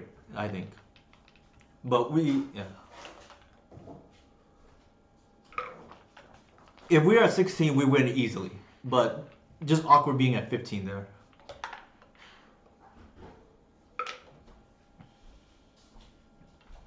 Also, to be fair, yeah, if we were at 16, we win easily. If we had one more creature on board, we win easily. But or if we were down one more line.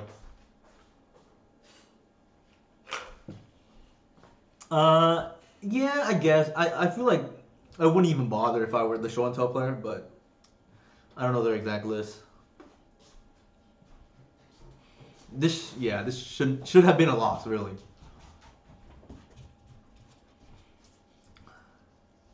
My wife's curious what's all the commotion.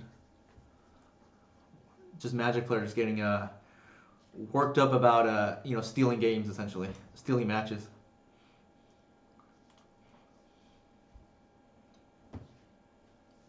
Yeah, that's true. Whichever, I guess that makes sense. But I mean, we saw multiple pyroclasms too, so like, they must. That's a lot of cards, to be fair.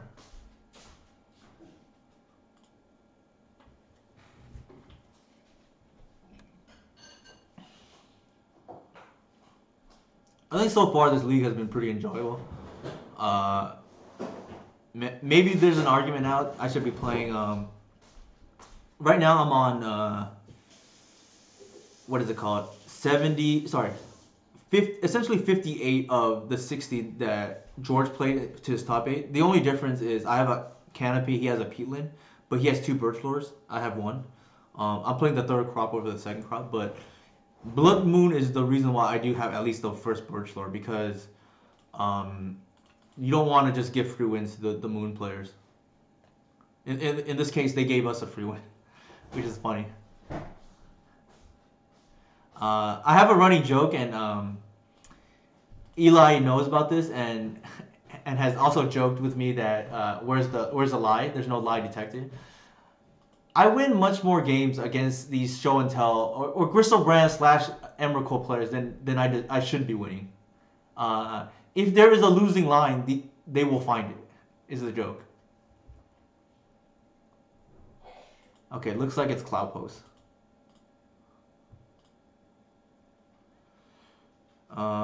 I think we just want the Cradle here. Like, if there is a line to be lost, they somehow find it. This is not a good matchup, by the way. Uh, Wasteland in the sideboard helps, though. Like, Glacial Chasm is not easy to beat. Yeah, I wouldn't be surprised if 25% of mine weren't supposed to be there, too. Like, I just beat Reanimator the other day, and somehow I felt like I had no business winning here. Well, okay. Tabernacle against elves out of Cloud Post isn't nearly as good as lands. The reason why is they don't have wastelands, so like you can just pay with one cradle, and especially our version with crop rotations too and reclaimer, like that's not very effective against us. What's up, Nathan? How's it going, man? Congrats on your release. Like, very happy for you.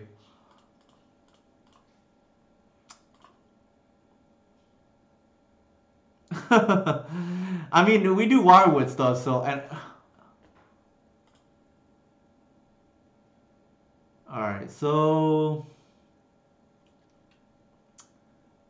I feel like we just we need mana, so I'm just gonna go ahead and do everything main phase here.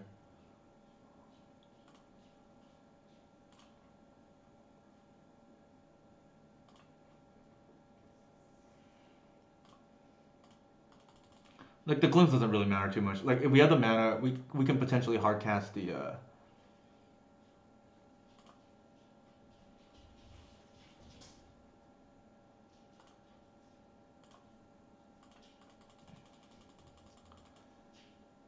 Yeah, I've done that before for sure, Eli. Yes, that does happen a lot too.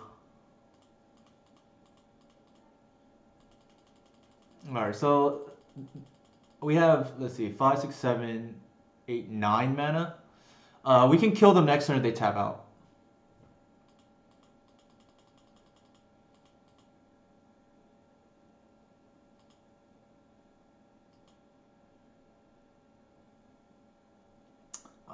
For those of you who aren't familiar with elves, let's see if you can do the math here on why this is a kill. I mean, I'm assuming they might have the crop rotation for the chasm, but I mean, there's nothing we can do about that really.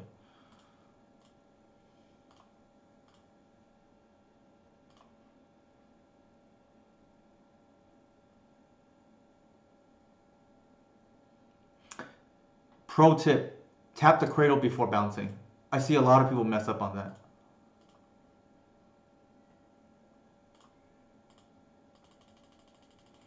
And this is what I mean, like the mana is so much more important than the green sun for the arbor because you want to end the game quickly. Oh, fear. So they have the chasm. They lose 2 lands. Like we live with that. Yeah. So they don't have the crop rotation. And then post board, like it gets a lot better. And we have resident post player Levi here to do any commentating because he's played it from both sides. So he can let me know if he thinks I'm boarding correctly or not. I think we just want to go fast to be frank. Bog might be useful. It has been useful against Loam decks because they can recur, but I think they just have the one. Yeah, I think most people don't expect it too because our version is not as popular because of the. I mean, my personal opinion why there's more people who play the stock version or the historical version, which is the Nettle Sentinel build, is because this version is significantly harder to play. And if you're just dabbling into Legacy, it makes more sense, I think, to play Nettle Sentinel because you really care only about what you're doing instead of what your opponent's doing. Occasionally it loops wrong, but probably not enough. Yeah, that's what I was thinking. Like, Balk has had some fringe applications. I'm gonna board in the decays because I think they may be on they may bring in needles, which will be relevant. And in the worst case scenario, you can kill opposing reclaimer. I don't think you want the collector oof. I don't think it does enough. The rest is like pretty fringe in my opinion.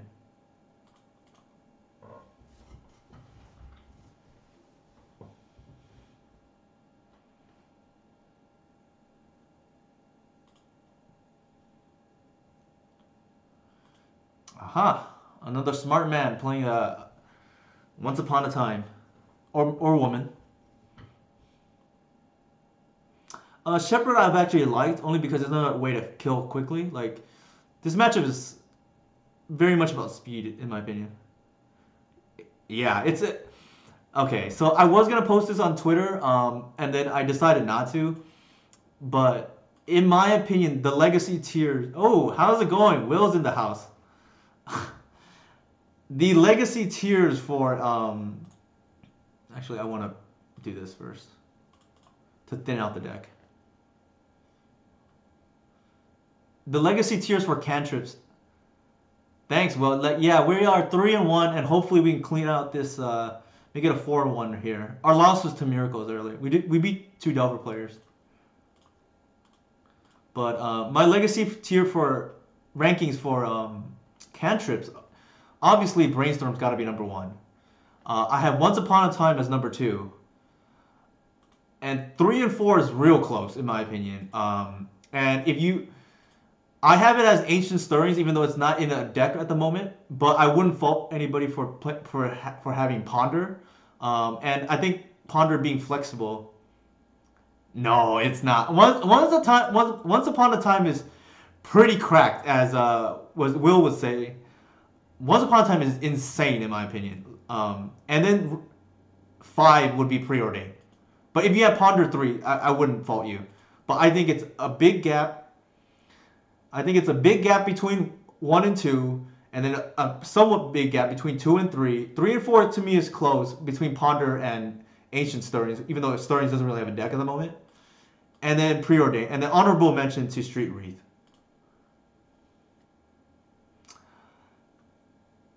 It's very good, but better than Ponder. Free is insane. Is all I have to say. There's a reason why things like Treasure Cruise or heavily discounted cards. Mana exactly. So instant speed is also often relevant in my opinion. I think here. Let's see if I. It's already lethal next turn, so I think I'll save the Green Sun.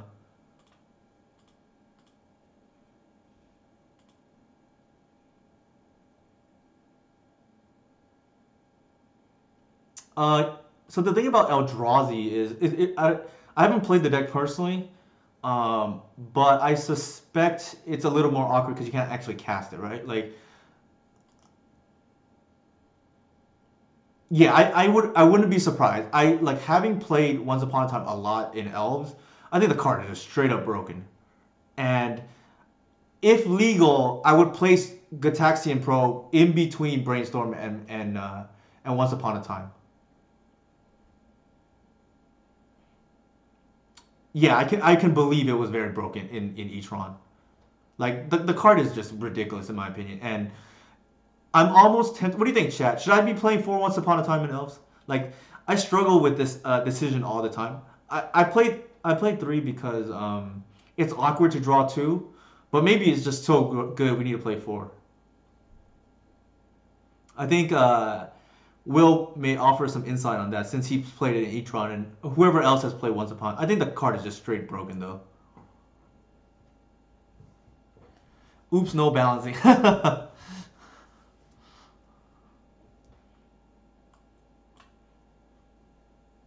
Yeah, that would be my hot take. I honestly would ask you and just trust you. Okay, I appreciate the confidence in me, Will.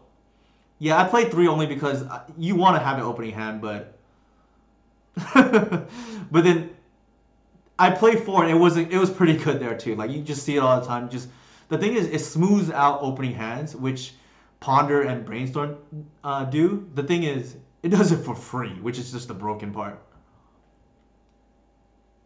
And I think our opponent is contemplating whether they want to tap out based on being in the tank.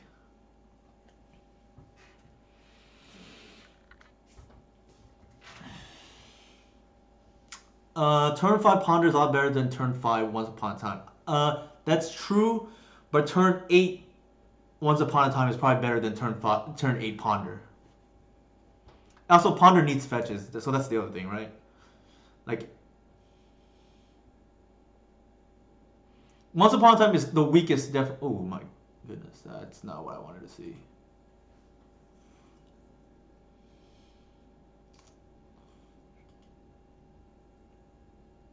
Sure, sure, that's fair.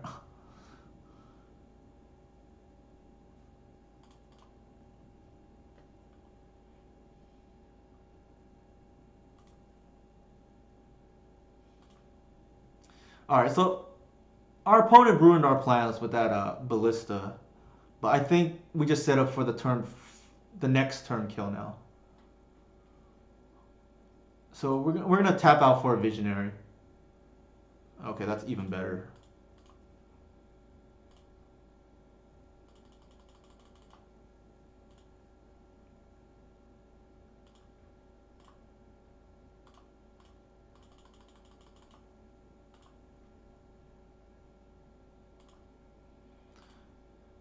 So I know I'm like somewhat autopiloting,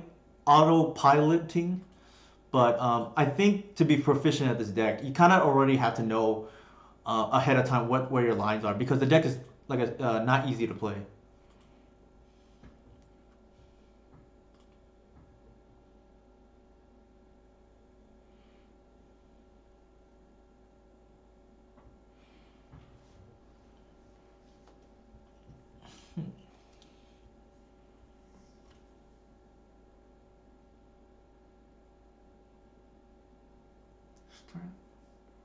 Yeah, the Stirrings deck constraint is much higher, so that's why if you had Ponder ahead of Stirrings, I wouldn't fault you. Once Upon a Time is not doesn't have the restrictions that Stirrings has. I will say that.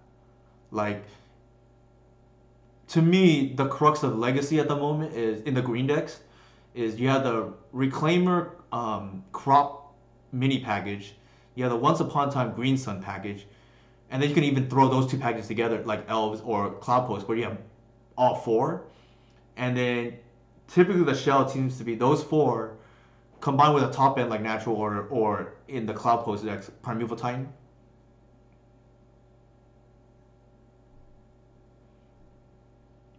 Yeah, I think the fact that we have a good amount of we have a lot of good creatures already makes it so that three is probably okay. Um, what was I gonna say?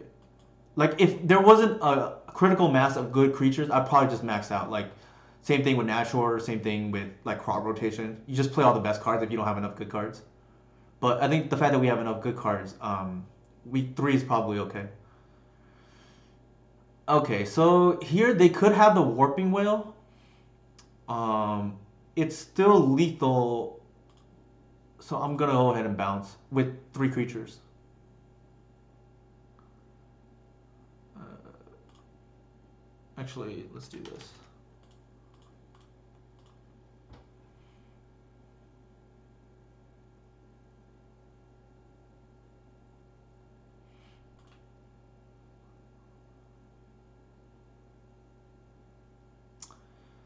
Oh man, there is a chance they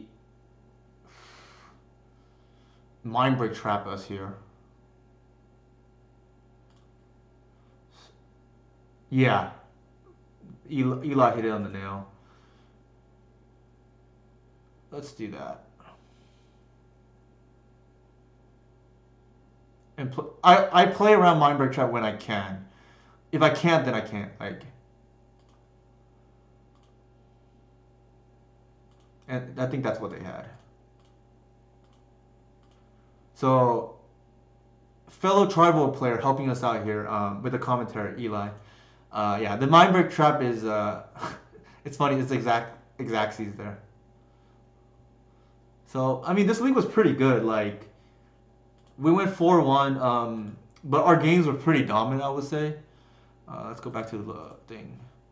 Like we only dropped one other game outside of our loss, and to be fair, we probably should have lost this match because show and tell players will show and tell and lose, I guess. Sorry if you're a show and tell player out there. I'm only half joking, but yeah, we beat I think what was Delver. We lost to Miracles. We beat Delver again. We should have lost to show and tell, but then they gifted us the win, and then pretty convincing win over Cloud Post here. But I'm not sure if they know the matchup. Is the only thing. Like they te- they didn't seem to have any disruption. Does Chad have any questions for me or the build? Like I think the deck is pretty solid.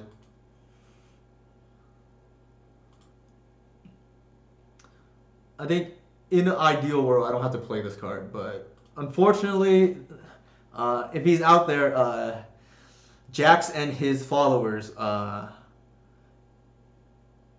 always around, and this is like a hedge against Jax and his legion of the turn one combo players. Ideally, I think I have a second duress or Cabal therapy. But I'm not skillful enough to play Cabal therapy at the moment, so back to duress it is.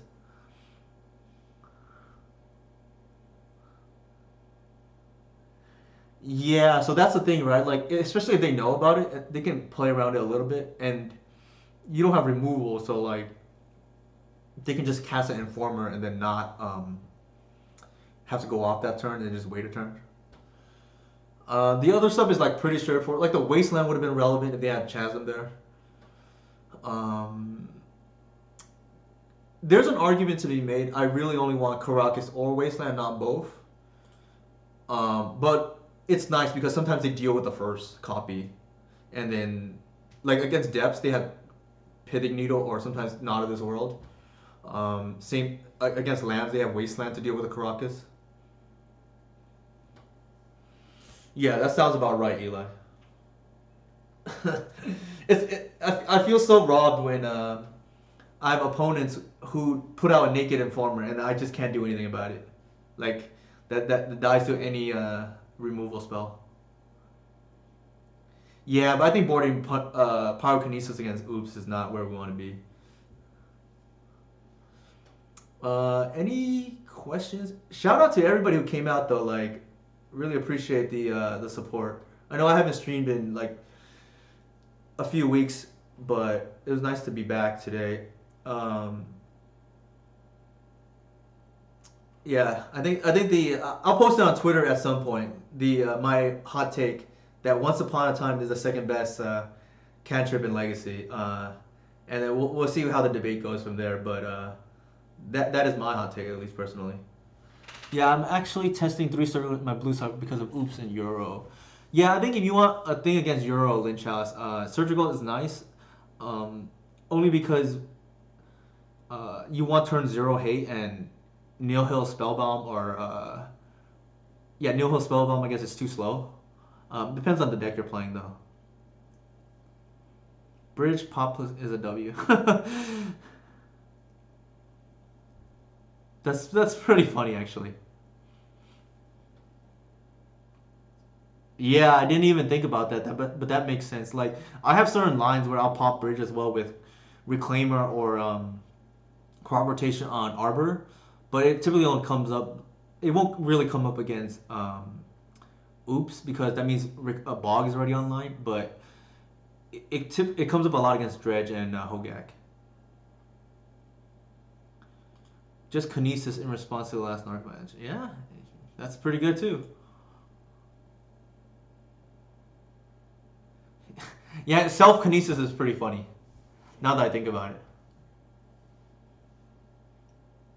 Yeah, you actually now that I think that's probably really good if you do have it. Let's see if there's any comments I missed. I mean, to be fair, also Eli, the Chasm, we did have the Reclaimer, so we could have easily beaten it. Depends on how fast their hand was, though.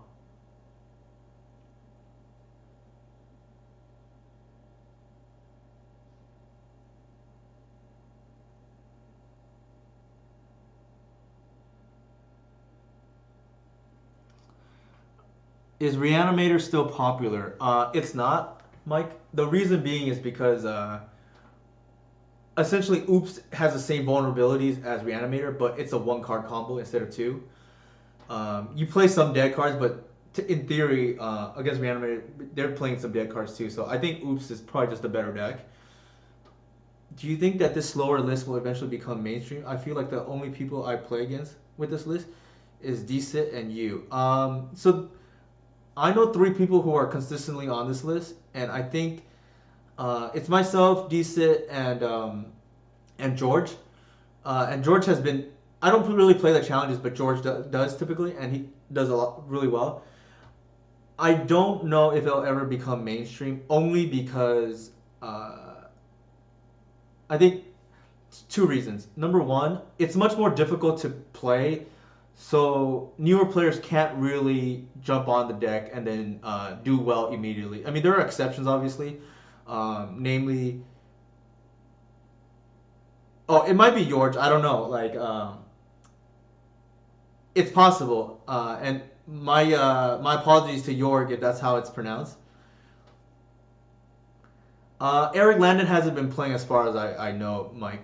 He used to crush it with Reanimator, but that was also before Oops got the MDFC lands. So things have kind of changed. So Oops is a lot more consistent now, and it's a 1-card combo instead of 2.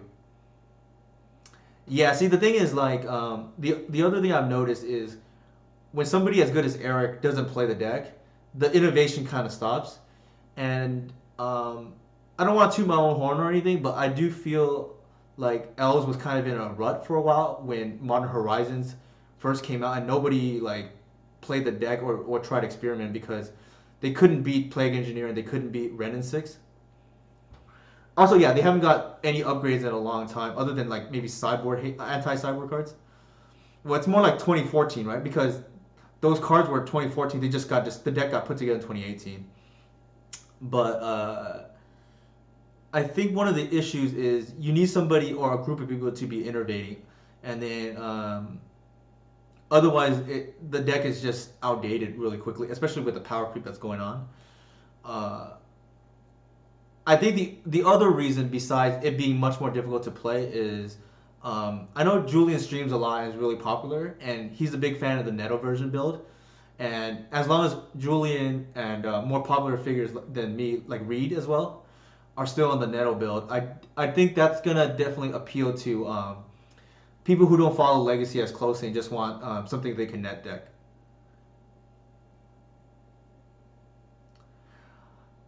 Yeah, it is. Like for a long time, I was the only one working on this list, and essentially my only feedback was just leagues. So there wasn't really anybody I could bounce my ideas off of. But shout out to the few people that did help me, even though they didn't play the list. Adam Wallace, uh, Jack Kendall, eventually Jarvis Yu.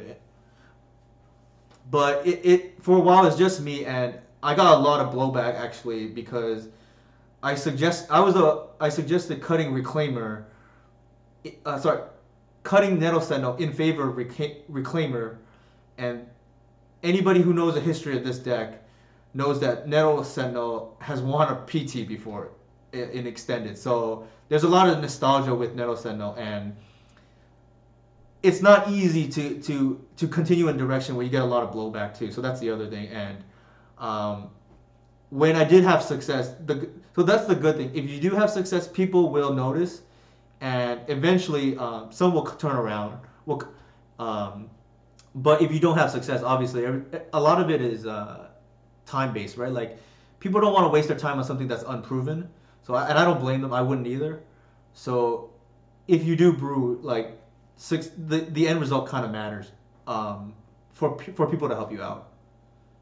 But I think those are the two reasons why the other version will always be more popular because A, it's easier, and B, I don't stream as much as some of the other people, so not as many people are familiar or have seen lines with this deck.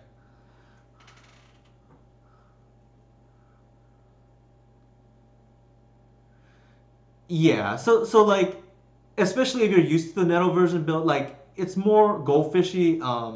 In my opinion, and this is just from I played the old version before. Like I played L since 2013. The other version is more easily hated out. It does have a little bit of speed, so in the mirror, I would say it has a small advantage. It had actually a big advantage at one point when I was only playing one Shepherd and they had four because Archon was no longer the lock it once was. But now I would say since I'm up to four Shepherds now, the slight advantage is like it's small, but they have an advantage in the mirror.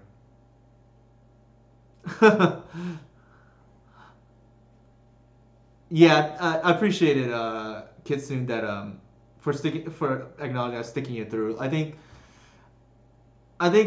for anybody who's played this version, I think you will notice that Reclaimer um, is a significant power boost, and if you're willing to put in the effort, it's definitely worth it in my opinion. Like I'm biased, obviously, but before my power rankings across the CMCs.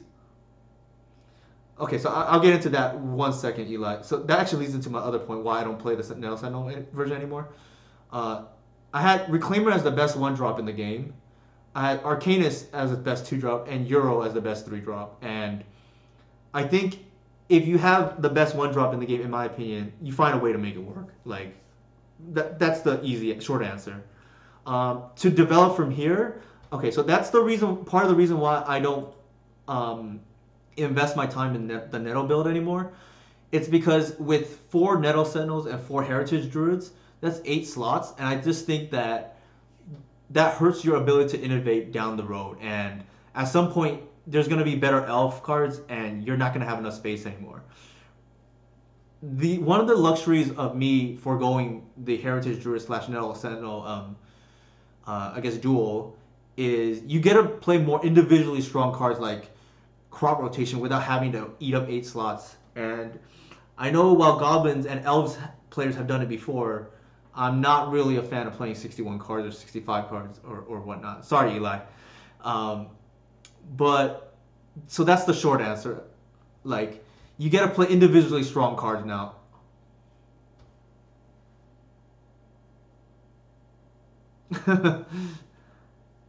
No, I know. I was just illustrating the point because 8 cards is a lot, Eli. If, for instance, I wanted to keep everything I had here, plus the Nano Sentinel, plus the Heritage, we're up to 68 cards, right? So yeah, what I've realized later on is, and shout out to Lawrence Harmon, who pushed me to do this because it's hard to innovate when you win. It's easy to innovate when you lose because you're forced to change regardless.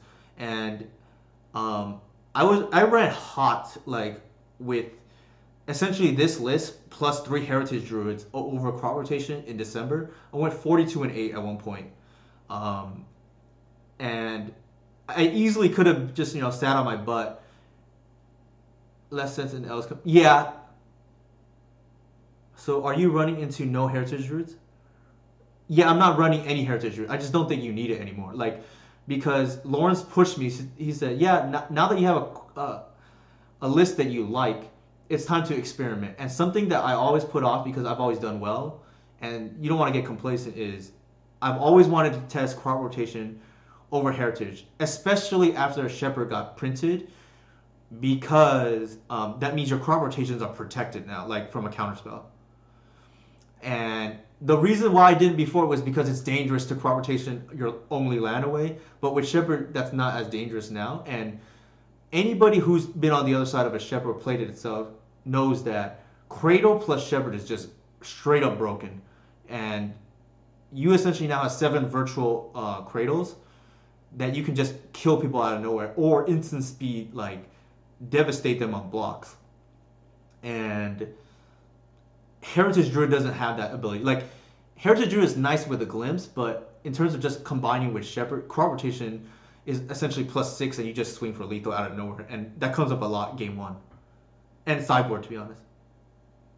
Yeah, it's easy to get stuck when you're winning, and yeah, 42-8, and that's actually with I finished that league actually at I think only 3-2 too, so it was even better before. I might have been let's see 39-6 at one point with essentially this list with 3 druids over crop rotation. The rest was almost identical. Oh, actually, the horizon because I didn't run crop rotation was the ninth fetch. So there's that. The sideboard is like should be no surprise to anybody. I had the fourth decay for a long time because Dread Horde Arcanist was turn 2 win the game. And you don't. I mean, I didn't want to do that. Like, I didn't want to lose games just because turn 2 Arcanist, I don't have an answer. Reclaimer is also the other reason why I think it's important to play the Reclaimer because this card is basically our Dread Horde Arcanist. Like, you untap with Reclaimer, it's almost lights out against Delver. Yeah, fourth decay against Arc. I mean, Oko not so much. Like, it's not particularly good against elves. It's annoying against Archon, so I had to cut Archon during that time. But it's okay because I had Bog. But yeah, Reclaimer is close to Arcanist in that matchup on the other side. Like, you untap with Reclaimer against Delver, it's almost game over. And if you've never seen it in action, it's probably worthwhile because they can't bolt it. They can't. They, like all their mana denial is now undone because you just untap for Cradle. You tutor up removal with Cabal Pit. It's just a nightmare. I think this is like pretty straightforward. Like anybody else have questions? But yeah, I think that's a pretty thorough explanation. All right, I'm gonna go ahead and raid Romero now. But thanks for everybody for coming out.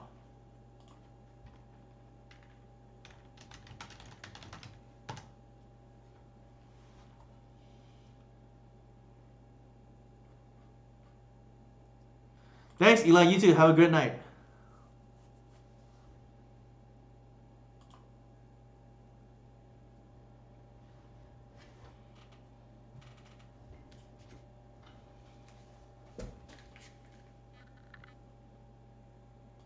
The Adequado.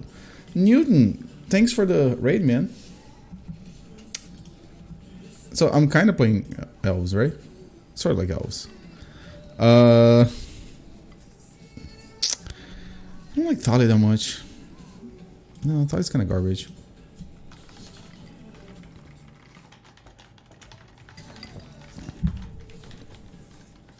I'm gonna lose to turn 1 Lackey. That's what's gonna happen. I don't have a turn 1 Lackey, so I'm okay. That's an elf. Exactly. Is it an elf? That's not an elf. Is it an elf? It's not an elf. I'm sure I have an elf in this deck. Hold on a second. Highly irrelevant to the stream, but let me see. Where's Maverick here? Maybe I should go easy on the whiskey. I'm not.